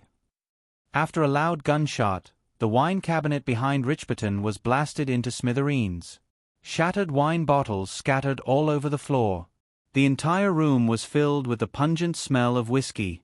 Richbutton was paralyzed with fear. His legs went soft as he leaned his back against the wall. He even forgot to go to the safe to pick out a gun for self-defense. He could only rely on the wall to keep himself standing. Su Yun was still standing in front of Almaca, unharmed. Just now, when Almaca pulled the trigger, Su Yun used his hand to block the muzzle of the gun. That was why he didn't have his head blown off by the powerful bullet. Almaca's shot had angered Su Yun. If someone wanted to kill him, he had no reason to spare his life. Just like what he did to Ervanti, Su Yun took less than a second to pull out the pistol at his waist. He pointed it directly at Almaca's head and pulled the trigger. After the muffled sound of the gunshot, Almaca fell to his knees. His body began to stiffen as his eyes widened. His eyes were filled with disbelief. Perhaps this ambitious bastard still hasn't achieved his dream of unifying Canada's underground forces. Seeing that even Almaca had knelt down, and all of his brothers were injured, Richbutton no longer dared to challenge Su Yun. His knees trembled as he knelt down in front of Su Yun. Perhaps he knew that kneeling was the highest form of etiquette for the Chinese. I swear, I will never challenge the Greater Circle or the Chinese again. I was wrong. I beg you, please let me live. Richbutton was not a material for greatness in the first place, so it was not unexpected that he would beg for mercy like a coward. Su Yun put away the pistol and revealed a satisfied smile. I'm not a member of the Greater Circle. So it's not like the Greater Circle is fighting for territory with you. This place belongs to the Greater Circle. You know what I mean. I won't kill you. Take your brothers and find a better hospital for treatment. As for the 2 unlucky bastards who died, I don't think you're stupid enough to call the police. I definitely won't. Richbutton nodded vigorously.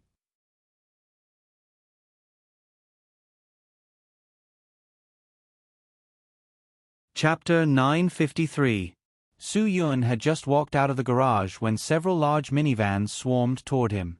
The sound of brakes sounded almost at the same time. The doors opened, and dozens of people swarmed out.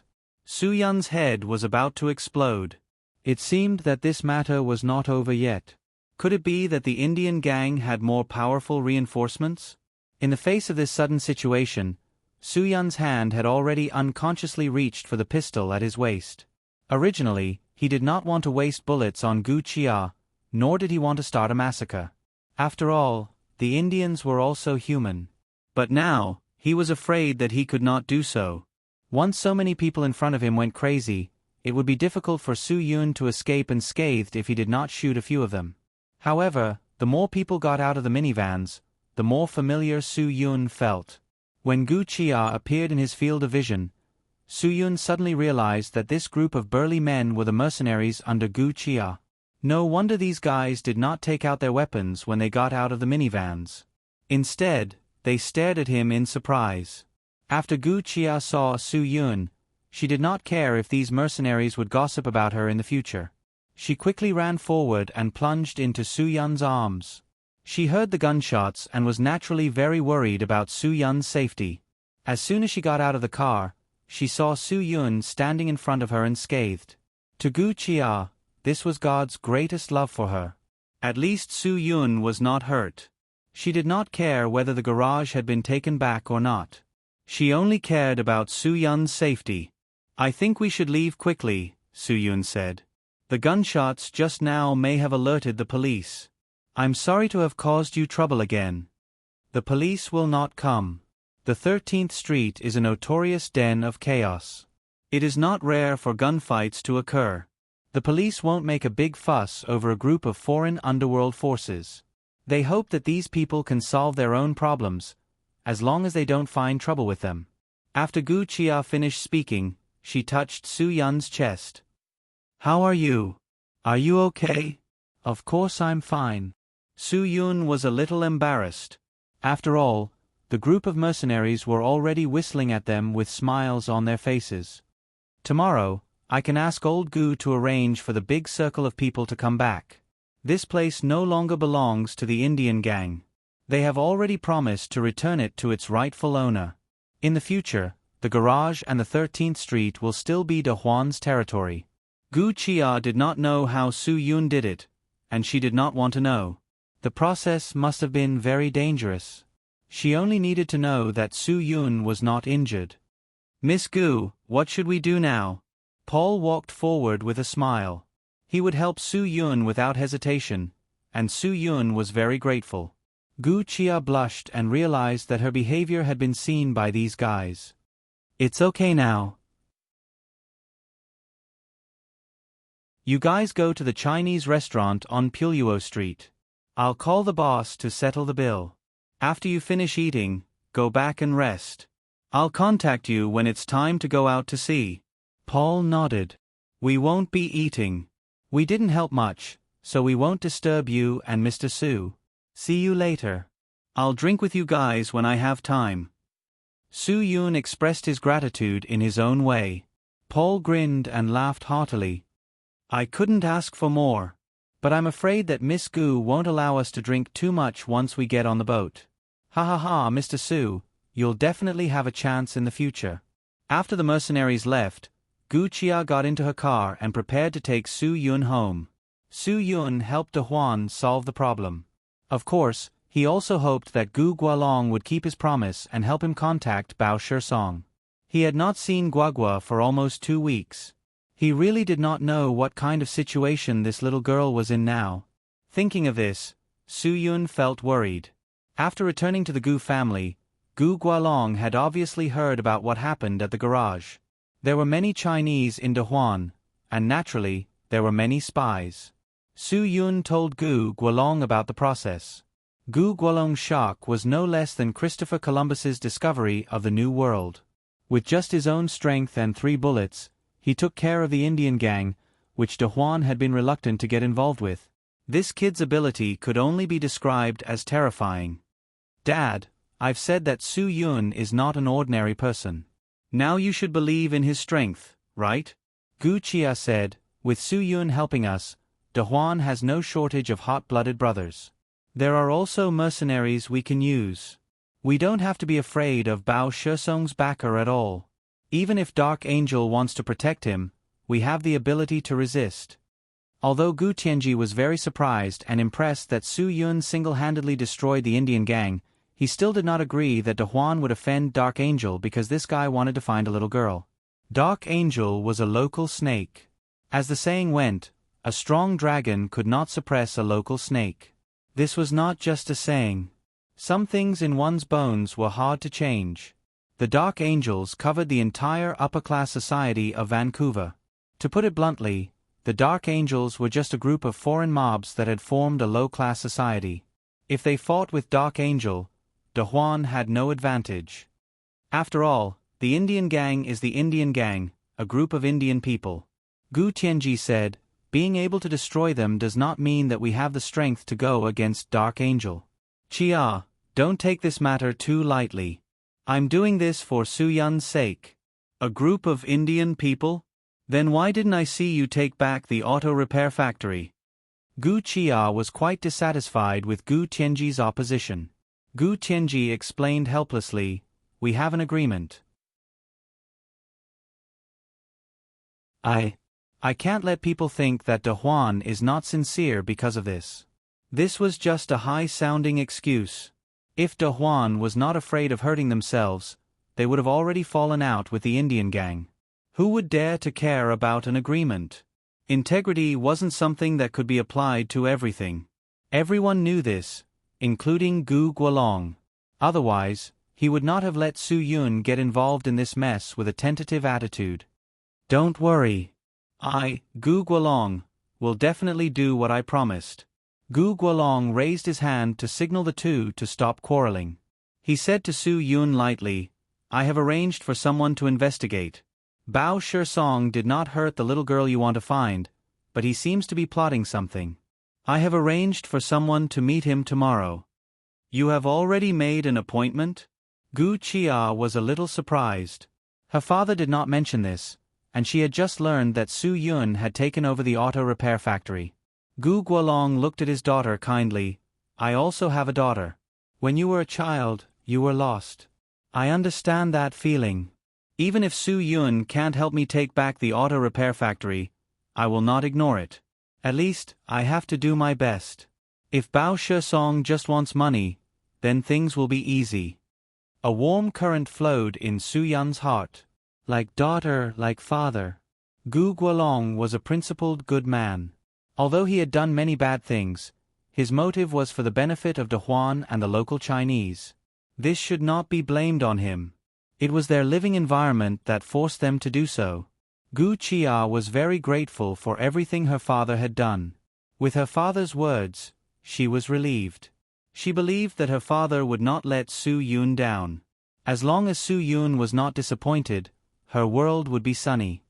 "Old Gu, I can't thank you enough," Su Yun said seriously.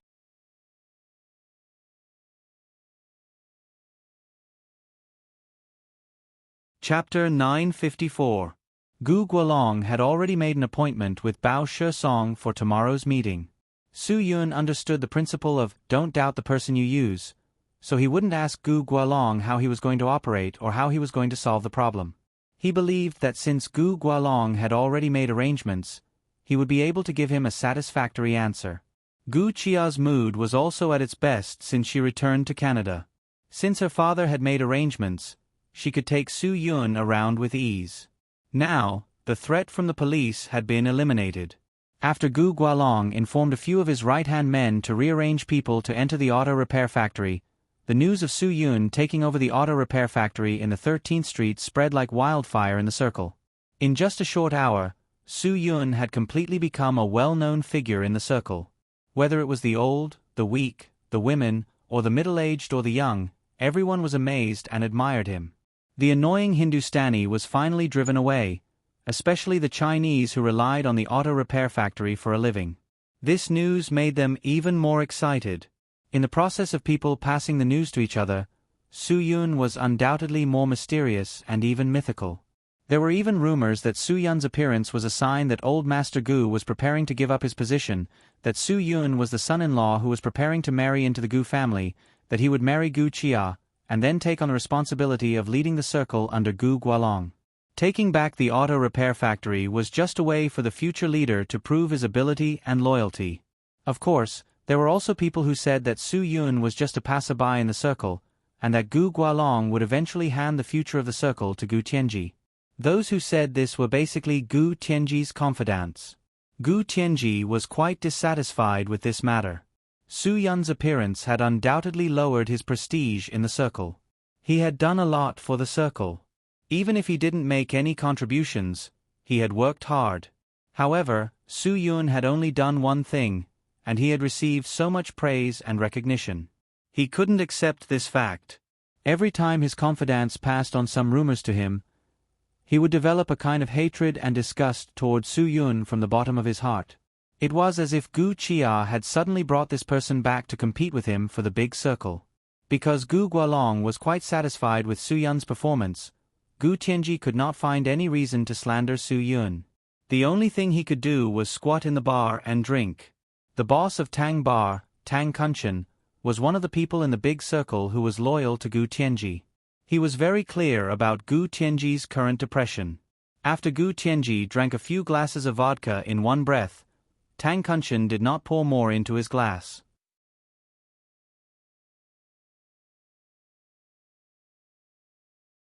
Gu Tianji's thinking was no different from Bao Shesong's. He had already regarded the Big Circle as a group that needed the Dark Angel's silent existence. If the Big Circle were to be led by him, it might become just a dog of the Dark Angel. This thought only lasted for a moment. After all, Tang Kunshan was most concerned about his own interests. Even if the Big Circle became a lackey of the Dark Angel, his business would not be affected. I can't persuade my dad. He has to negotiate with Bao Shesong tomorrow. As Gu Tianji spoke, he tapped his wine glass and motioned for Tang Kunshan to pour wine. He asked me to go with him. I'm very upset now. Old Master Gu asked you to go with him because he trusts you. Tang Kunshan poured another glass for Gu Tianji. Tianji, you've already drunk a lot. It's better if you don't drink anymore. If Old Master Gu asks you to do something later and sees you drinking so much, he'll definitely be unhappy. Gu Tianji picked up his glass and drained it in one gulp. In a disappointed and jealous tone he said, "Ask me?" He doesn't have the time to pay attention to me now. The Big Circle's life is hanging by a thread, yet he's still in the mood to play Go with that kid surnamed Su. Humph, I really don't understand what he's thinking. Is it possible that people at his age are all muddle-headed? Tang Kunshan tensed up. Don't talk nonsense. Go was a broad and profound game. In the eyes of laymen, it was a game of circles between black and white stones. In the eyes of people with a bit of culture, it was an upgraded version of Gamoku. Only those who truly understood the art of the game understood that the chessboard was a battlefield where thousands of troops and horses were controlled. The placement of the chess pieces was the mystery of war. Gu Gualong had not played Go with others for a long time because it was difficult for him to find a match in the Big Circle. Today, he suddenly had a whim and asked Su Yun if he knew Go. Su Yun nodded. The two of them began to play Go. Gu Chia quietly poured tea and waited on them. She knew that a true gentleman should not speak while watching a game. Although Gu Chia was definitely not her father's match when playing Go, there was a saying that the onlooker sees the game best. As a bystander, she was very sure that her father had the upper hand in this game of Go. It was almost impossible for him to turn the tables.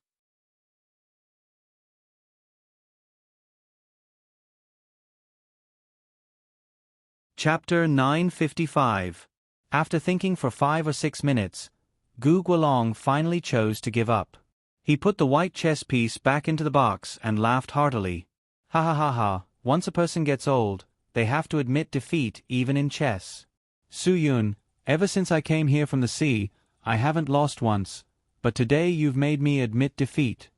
Old Gu, thank you for letting me win. Su Yun smiled. He knew better than anyone that he would win. He just didn't expect Gu Gualong to ponder for so long at the last moment, trying to find a way to solve the problem. This kind of perseverance and persistence was not something an ordinary person could do. In Go, a single chess piece could change the situation of the entire game. This profound art could display the wisdom of the Chinese people incisively and vividly. Su Yun didn't specifically learn Go, but because Wang Yi was obsessed with it, more than half of his spare time in Dragon's Fury was spent playing Go with Wang Yi. If the Dragon Brigade wasn't a confidential organization, Wang Yi would definitely become a Go master if he participated in a Go competition. Gu Gualong had always believed that a person's Go skills determined a person's ability to control the overall situation, determined a person's shrewdness, and also determined a person's maturity. At his age, he had long wanted to retire to the second line. Too many complicated things in the Big Circle had made him feel physically exhausted, but he hadn't bribed Gu Tianji because he thought Gu Tianji didn't have the ability to control the overall situation and lacked maturity. As for shrewdness, it was needless to say. Gu Gualong had long seen through Gu Tianji's jealousy of Su Yun. My dad is known as the Dugu Qiubai in the Go world in Canada. Su Yun defeated her father. Gu Chia was even more proud than Su Yun. Today he finally lost. Looks like you'll have to play a few more games with him in the future. I'm convinced after one game, Gu Guolong said. Gu Guolong said, "Oh Dad has doted on you for so many years for nothing. Why are you so happy to see me lose?" Gu Chia stuck out her tongue. "Who asked you to be so smug every time you beat me in the past? Although I can't beat you, Su Yun beat you today. Of course I have to be proud. Dugu Chiobai, are you going to change your nickname in the Go world tomorrow?" Gu Guolong laughed heartily. It had been a long time since he had experienced such a relaxing and happy night. He had begun to appreciate the young man brought back by his daughter more and more. However, not long after the relaxing time, Gu Guolong received a call saying that someone was causing trouble in a tea house in the Great Circle Chinese area. Of course, Gu Guolong would not personally deal with such a small matter. He directly dialed Gu Tianji's number and prepared to let him deal with it. However, the person who answered the phone was not Gu Tianji, but Tang Kunshan. "Mr. Gu." "Ha." Gu Guolong was stunned when he heard the voice. "I'm Lil Tang," Tang Kunshan said awkwardly. Gu Guolong made a sound of acknowledgement and understood. "Tianji is drinking at your place. Let him answer the phone. There are some things that he needs to deal with." "Mr. Gu." Tang Kunshan was even more embarrassed now. He stammered, "Tianji. He drank a little too much today. I'm afraid he can't go out to do things anymore." Gu Guolong's face instantly darkened. As mentioned before, Gu Tianji was not a shrewd person.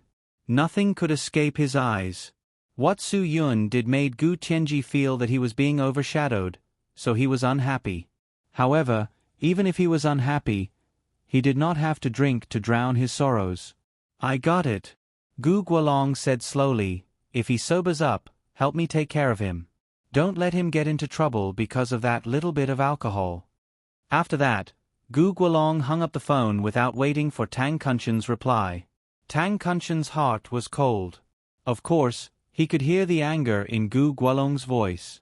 "Alas, Gu Tianji, why couldn't you drink too much at any other time?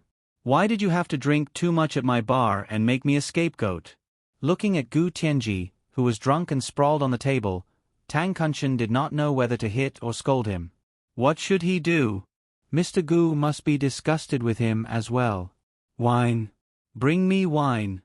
Gu Tianji was still shouting for wine in his drunken stupor. "You're still in the mood to drink?" "Humph."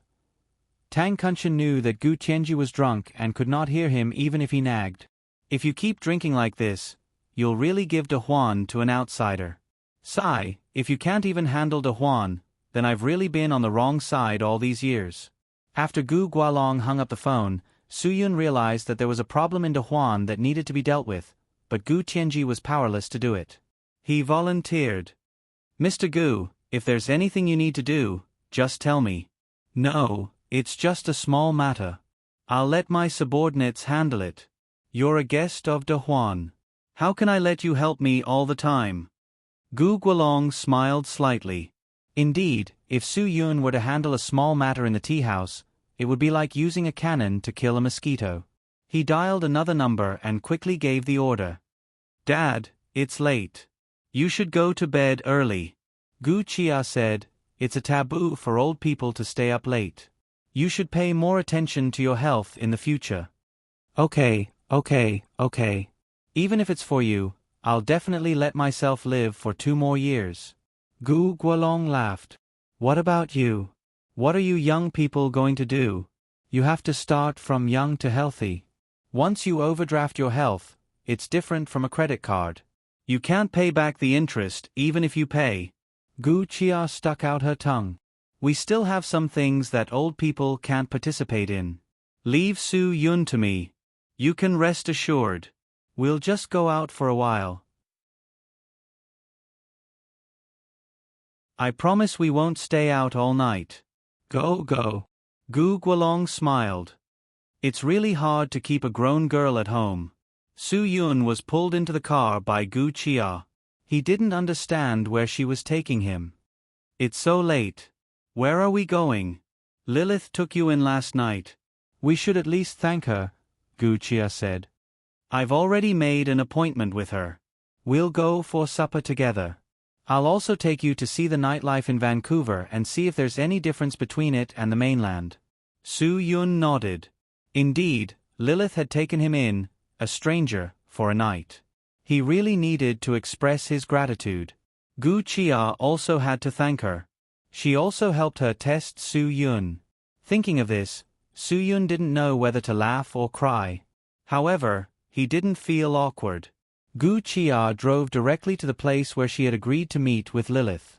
On the way, she called Lilith and asked her to quickly come out and meet them. Lilith complained jokingly. She had been waiting for a long time. She thought that the two of them had gone to some hotel couple suite to enjoy their two-person world and had forgotten about her good friend. Gu Chia spat and hung up the phone with a red face. Her best friend always spoke like this. She was already used to it, but she didn't expect her to blush this time. Because she really associated it with going to the couple suite with Su Yun. It's so embarrassing. How unreserved.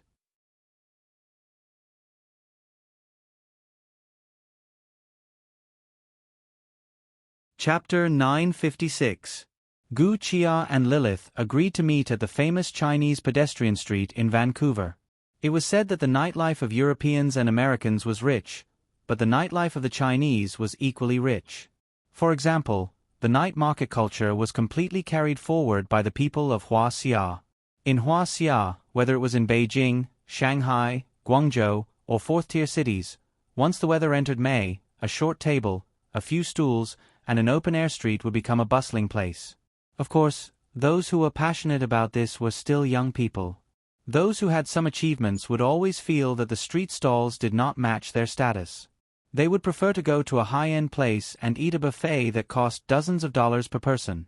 On average, it would save more money than eating skewers at the street stalls. It would also improve their taste and status. Gu Chia had never thought of taking Su Yun to a high-end hotel in Canada to eat Jiutian shark fin and super king crab.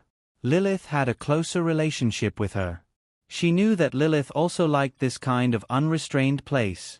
She liked this Chinese paradise. It was not easy to be a businessman, and it was even more difficult to be a businessman who went out. It was even more difficult to swindle people who did business when they went out. Therefore, Gu Chia liked to take care of these real Huaxia businessmen. When Lilith also arrived at the gathering point, Gu Chia led the two of them into the crowd skillfully. Some of the bosses and customers who were familiar with or knew her took the initiative to greet them. Su Yun could see that this young lady of the big circle was still very approachable. Soon, Gu Chia took them to a barbecue stall.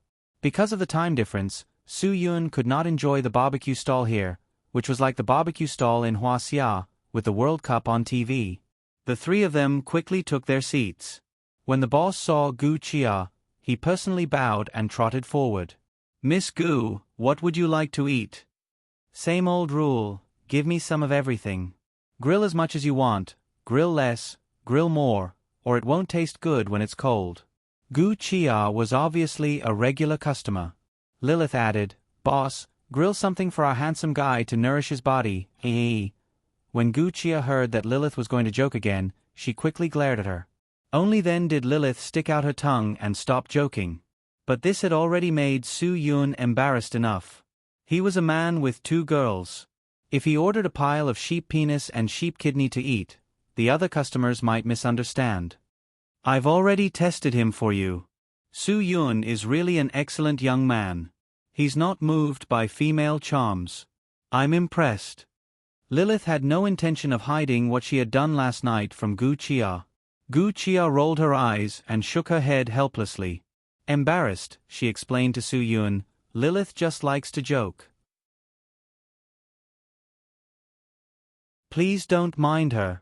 Hee, it's a good thing to have a friend who is always considerate of you. Su Yun chuckled. After the three of them chatted for a while, the roasted food was served. There's no gutter oil or synthetic fake meat here.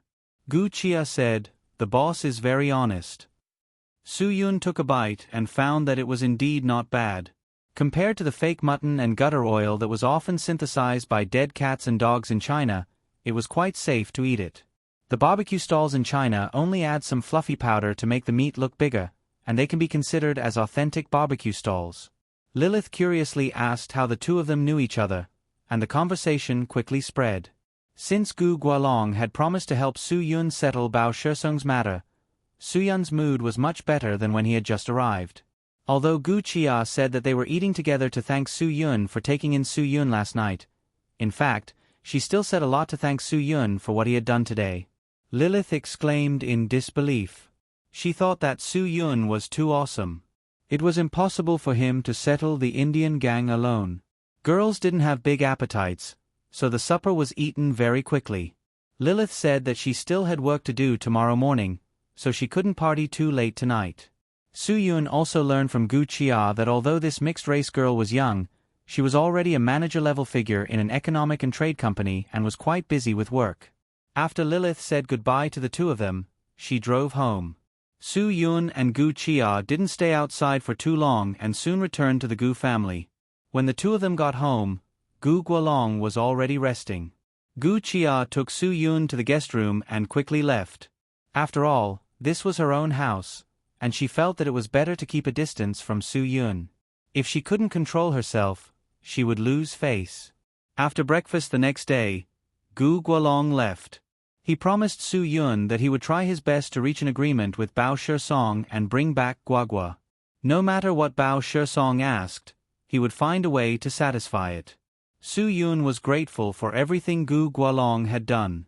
Gu Chia stayed at home to accompany Su Yun as usual. Time passed quickly. She only asked Su Yun some questions about Go, and the clock unknowingly pointed to 10 o'clock. Gu Guolong had been away for 2 hours, but he still hadn't called. Su Yun couldn't sit still. After Gu Chia found out, she was about to call her father to ask about the situation, so that Su Yun could feel more at ease. Just then, the sound of a car outside the courtyard attracted the two of their attention. Gu Chia quickly got up to open the door. Gu Guolong had already gotten out of the car with Guagua. When Guagua was brought back, Su Yun felt like he had a very long nightmare. Su Yun's first thought was to call Hua Xia to tell her that he was safe. Ruan Qingshuang couldn't help crying when she heard Guagua's voice. After some emotional stirring, Guagua comforted Ruan Qingshuang and chatted with Chou Yun for a while before hanging up the phone. Old Gu, as I said, I can't thank you enough.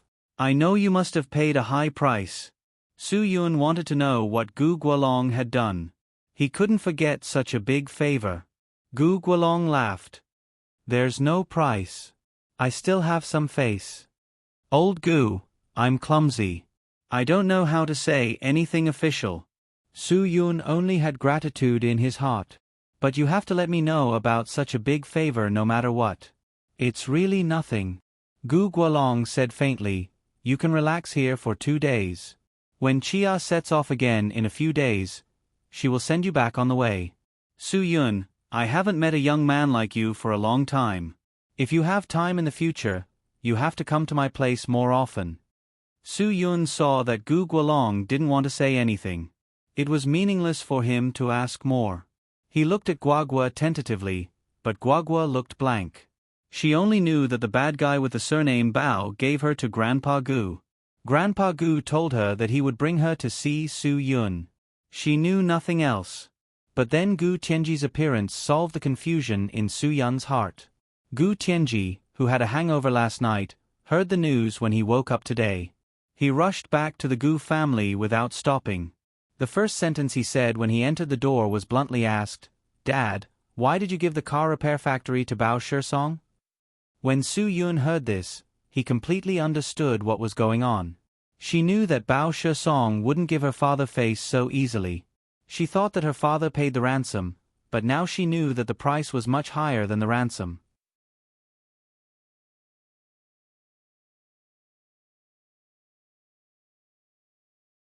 Chapter 957.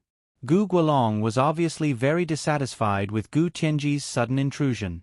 His originally smiling face suddenly darkened. How much did you drink last night?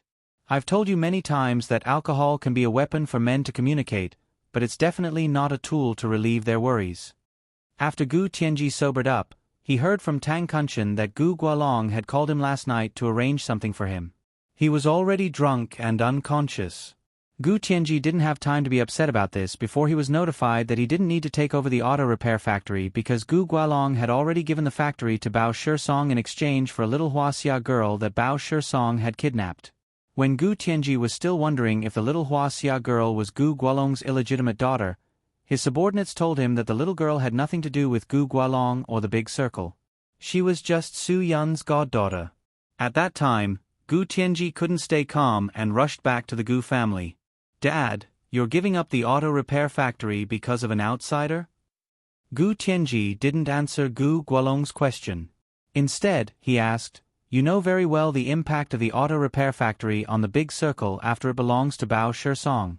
It's better for the auto repair factory to rot in the hands of those Hindus than to give it to Bao Shisong. Where's the prestige of the Big Circle? Where's your face? Outsider. Gu Guolong snorted. The Chinese in the world are one family. This is the first sentence I taught you after you entered the Big Circle. Except for traitors like Bao Shisong, all the Chinese can't treat their compatriots as outsiders. The Big Circle can have today's prosperity and development because of this principle.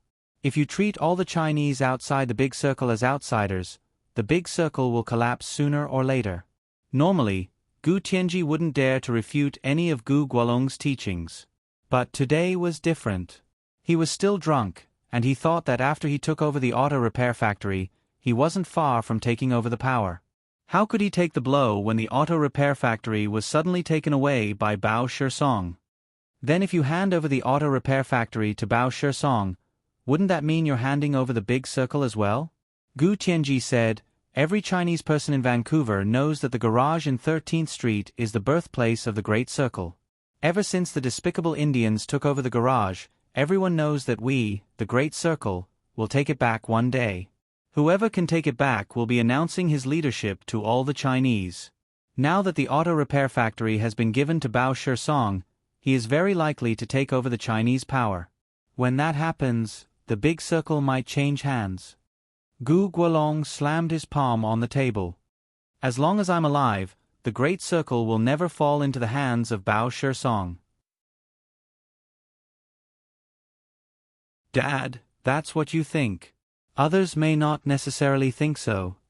Today, Gu Tianji's legs did not tremble because of Gu Guolong slamming the table. He still insisted on his fallacy.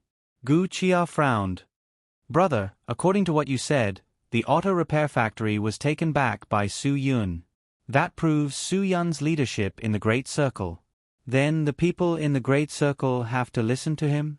He's not a member of the Great Circle after all. Gu Tianji retorted.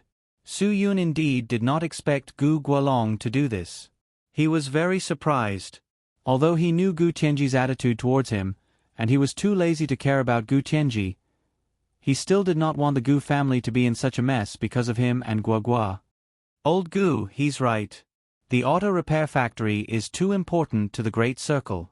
Su Yun actually stood on Gu Tianji's side. We must not fall into Bao Shisong's hands. How could Gu Guolong not know this?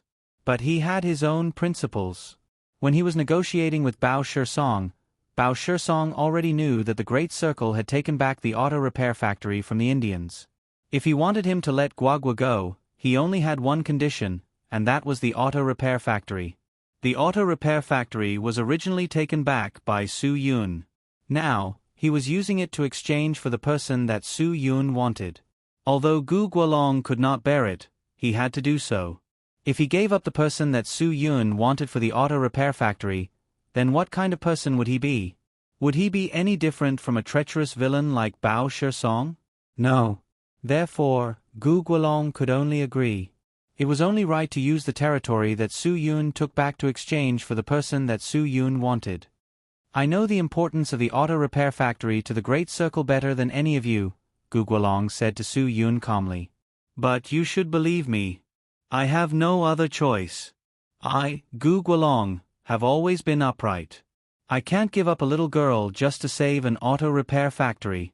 Guagua was very friendly and lovable, so she had already established a familiar relationship with Gu Gualong in the car. Hearing Gu Gualong's words, the little girl looked at Gu Gualong gratefully and said to Su Yun in a pleading tone, "Dad, we want to help Grandpa Gu." Well, of course. Su Yun was already grateful to Gu Chia. Now that Gu Gualong was willing to pay any price to get back Guagua, he had to repay the Gu family's favor. Of course. Gu Tianji did not have a good impression of Su Yun just because he agreed with his view. He still mocked him. How can you help? Bao Shesong is not as stupid as the Indians. He must have been prepared to fight the Great Circle. He also has the Dark Angel behind him. How can you take back the auto repair factory? You want to rely on your own strength? Forget it. It's already God's blessing to be lucky once. How many more times do you want to be lucky?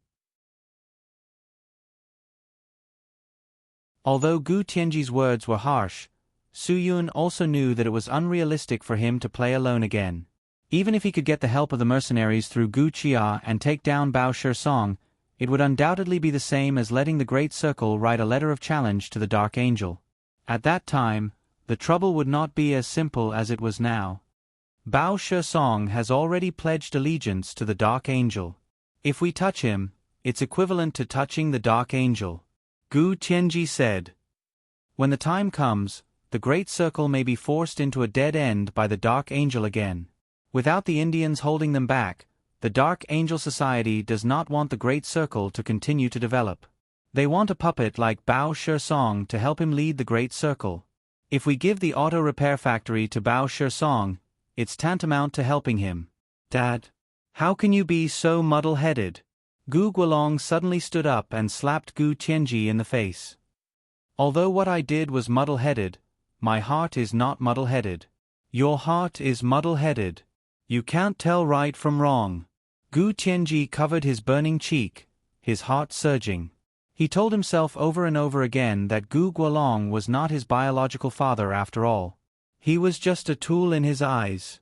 Gu Tianji, who had suppressed himself for many years, could no longer control himself. He decided that he would not continue to live this life of living under someone else's roof. What right do you have to hit me? Do you really think you're my dad? Gu Tianji roared. Gu Gualong, I'm telling you, you're old and no longer have the ability to lead the Great Circle. Since you want to destroy the Great Circle with your own hands, there's no need for me to bow to you. From today onwards, we'll sever all ties. In the future, you'll go your own way, and I'll go mine. We won't have anything to do with each other anymore. If you dare to hit me again, don't blame me for being rude.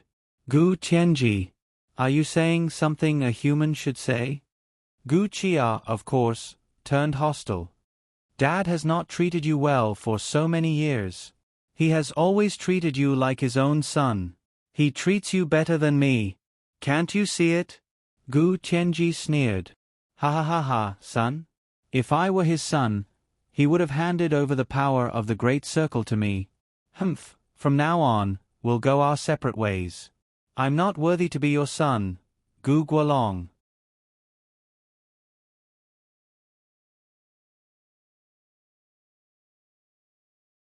Chapter 958. This blow was really too big for Gu Gualong. He never thought that his son would say something like this. Anyone with a discerning eye could see that he had trained Gu Tianji over the years. Young people needed to be tempered. A smooth growth would make young people unable to bear the blow. Therefore, even if there were no difficulties these years, Gu Gualong would find ways to create some difficulties for Gu Tianji to solve.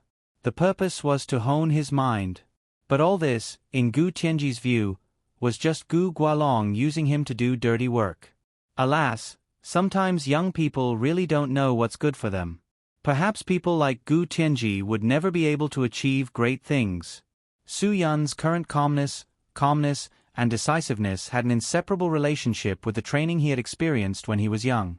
The more training, the more difficulties one would encounter, the more mature one would be, and the more one would understand the truth of life. Dad. Gu Chia looked at her father nervously. Gu Guolong's heart had some problems recently. She was really worried that her father would be angry because of Gu Tianji's words. Don't take those words to heart. He was just confused for a moment. When he figures it out, he will naturally come to apologize to you. Gu Guolong sat heavily on the sofa and took a long breath. Chia, you don't have to comfort me. I'm afraid your brother doesn't understand. Sometimes, a person's character determines his upper limit. I have always hoped to train him, but it's not the first time he has disappointed me. Perhaps the greater the hope, the greater the disappointment. Chia, we can't count on Tianji anymore. If something happens to me in a few years, you will have to shoulder all the burdens. I let you run the sea lean, not because I don't trust others, but because I want to train you. Dad, I understand everything you said. Gu Chia said, but don't tell me anything will happen to you. The level of medicine now is completely incomparable to that of the past. Promise me, if you feel uncomfortable, you must see a doctor immediately, okay? Gu Guolong smiled faintly. Although Gu Tianji failed to live up to expectations, God still favored him and gave him a sensible daughter. Old Master Gu, there are some things that I don't know if I should say, Su Yun said after seeing that Gu Guolong's emotions had eased a little. Speak your mind. Gu Guolong appreciated Su Yun more than any other young man. If he hadn't heard from Chia that Su Yun had his own career and circle in Huaxia, he really hoped that Su Yun could stay here to help him manage the big circle. He could even shamelessly propose marriage as the girl's parent. However, these were all fantasies and unrealistic. Su Yun then continued, I know that Gu Tianji's reaction is a little intense, but his reaction probably represents the feelings of most people in the big circle. Old Master Gu, I am very grateful for all that you have done for me and Guagua, but you need to consider the feelings of the other people in the big circle. The car repair factory must not fall into the hands of Bao Shesong. If that's the case, I'm afraid that the big circle will also fall into the hands of that despicable person. Gu Guolong was also worried about this matter, but this was the decision he had to make at that time. He had no other choice. Old Master Gu, this happened because of me. I will never sit idly by. Before this matter is settled, I will stay in Vancouver and wait for your orders. Su Yun made his decision. He believed that Guagua would understand and support him. Gu Guolong looked at Su Yun gratefully. Su Yun's loyalty made him believe that he didn't help the wrong person. Su Yun, thank you for your kindness. However, this is not something that can be solved overnight. Gu Guolong said, you can't waste all your time here. The power behind Bao Shesong is the Dark Angel. Acting rashly will only put the big circle in a difficult situation. If you want to take back the car repair factory, you can only plan for the long term. Gu Chia also understood this. She also believed that Su Yun sincerely wanted to help them, but the fact was, as her father said, not something that could be solved overnight. Guagua was young but mischievous. She suddenly said, since it's difficult to deal with the opponent now, if we let the opponent take advantage of the opportunity to develop, I'm afraid it will be more difficult in the future, right? Grandpa Gu, I don't think it's a good idea to plan for the long term. Dad, do you think my analysis is right? Something that Guagua could see through, everyone could see through. It was indeed not a good idea, but it was the only way. Su Yun nodded and agreed with Guagua's point of view. Gu Guolong smiled slightly. This child was so smart. He really liked her. Although it was the first time Gu Chia met Guagua, she also had a good impression of Guagua. Guagua, we also know this, but... then don't just... Guagua interrupted Gu Chia. Dad, Grandpa Gu did this to save me. We must help them. Otherwise, even if we leave, we won't be able to feel at ease. This child was too sensible. Gu Guolong and Gu Chia both opened their mouths in surprise, especially Gu Guolong. He didn't regret his decision now because he liked Guagua too much. Of course, we won't leave until it's over. Su Yun smiled. Besides, that bastard Bao Shesong dared to kidnap you and threaten you. Even if he didn't take the car repair factory from the big circle, I wouldn't let that bastard go. Revenge was a must. Su Yun didn't say that it was never too late for a gentleman to take revenge. He had long wanted to teach Bao Shesong a lesson. Now that his only bargaining chip, Guagua, was gone, Su Yun had no reason to spare him. If it weren't for the fact that the Dark Angel would launch a fierce attack on the big circle, he would have gone to the car repair factory alone and made Bao Shesong regret what he had done. You really think so? Gu Guolong could see that Su Yun was quite serious. Even if it weren't for the big circle, this kid wouldn't let Bao Shesong go. Of course. Su Yun, such a malignant tumor is like a cancer cell. If we don't get rid of it early, it will only spread bigger and bigger. Sooner or later, it will destroy the big circle. Old Gu, don't worry. I will do what I say. If I don't get rid of Bao Shesong, I will never leave Canada. What else could Gu Guolong do other than feel grateful? If it weren't for the fact that her father and Guagua were present, Gu Chia would have rushed up and kissed Su Yun. Although she didn't have any experience in kissing, it was easy to talk big, but it wasn't easy to do it. Su Yun had to come up with a foolproof plan. If he didn't want the big circle to be threatened by the Dark Angel, he could also get rid of Bao Shesong. The only feasible way was to get the approval of the Dark Angel and then teach Bao Shesong a lesson. This was the only feasible way, but how was he going to do it? Let the Dark Angel allow Su Yun to teach Bao Shesong a lesson. If Su Yun told Gu Guolong and Gu Chia about his idea, they would probably be shocked. So before he was sure, Su Yun wouldn't say anything.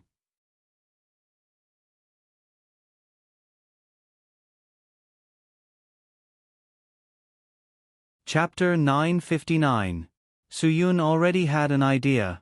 After everyone fell asleep, he tossed and turned and thought a lot.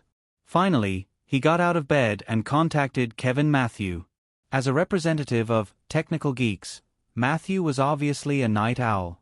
However, he didn't stay up late to play League of Legends with his comrades. Instead, he studied his own things. After listening to Su Yun's story, Kevin Matthew first corrected the way Su Yun addressed him. He still preferred the Chinese to call him Matthew. Then, he made a rather surprised evaluation of Su Yun's behavior. He couldn't believe that he would follow a large group of armed ships to Vancouver alone and go against the Dark Angel. Matthew, people who make a living in Huaxia pay attention to the word loyalty. Old Gu has done everything he can for me. If I don't do something to repay him, I won't be able to rest easy. Su Yun said, but my ability is limited after all. I don't have any connections in North America.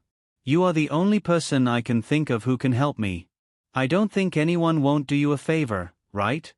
Kevin Matthew grinned and said, you've really found the right person. I really have to hand it to you. How about this? I'll get ready tomorrow and go to Vancouver to find you. Anyway, I have some things that I want you to give me some pointers on. I've always wanted to find time to go to Huaxia, but I can't get away due to some matters. This is also an opportunity. What do you mean? Su Yun was stunned. Was this guy going to go to Huaxia with him on Gu Chia's armed ship? You understand. Kevin Matthew said mysteriously, then it settled. See you tomorrow. I have to hurry up and get some sleep. Although the two countries were neighbors, Su Yun still found it hard to believe that if Matthew came tomorrow, he wouldn't have time to sleep tonight. Don't worry. It won't be too late to come after you arrange your things. Oh, right. You still don't know where I am, right? Kevin Matthew laughed. I live in Seattle, which is too close to Vancouver. If you want me to go a few days later, then I'll fly to the south coast of Miami for a vacation first. I'll contact you later. Su Yun was overjoyed. He didn't expect Kevin Matthew to live in Seattle. If he had known, he would have asked Master Gu to arrange it for him, and he would have gone to visit him personally. That's great. See you tomorrow. I like your straightforward personality. Kevin Matthew said good night and hung up the phone. After Su Yun hung up the phone, he couldn't calm down for a long time. Although Kevin Matthew hadn't arrived yet, he still felt that all the problems had been solved. As long as Matthew helped him get in touch with him, he would adapt to the situation. Now that plans couldn't keep up with changes, there was no point in thinking too much. When Su Yun finished washing up and walked out of the bathroom, Gu Chia knocked on the door twice and asked in a low voice, "Are you asleep?" "Not yet," Su Yun answered as he quickly put on his big pants and went to open the door. Seeing that there were still water droplets on Su Yun's body, Gu Chia smiled embarrassedly. "Did I disturb your shower?"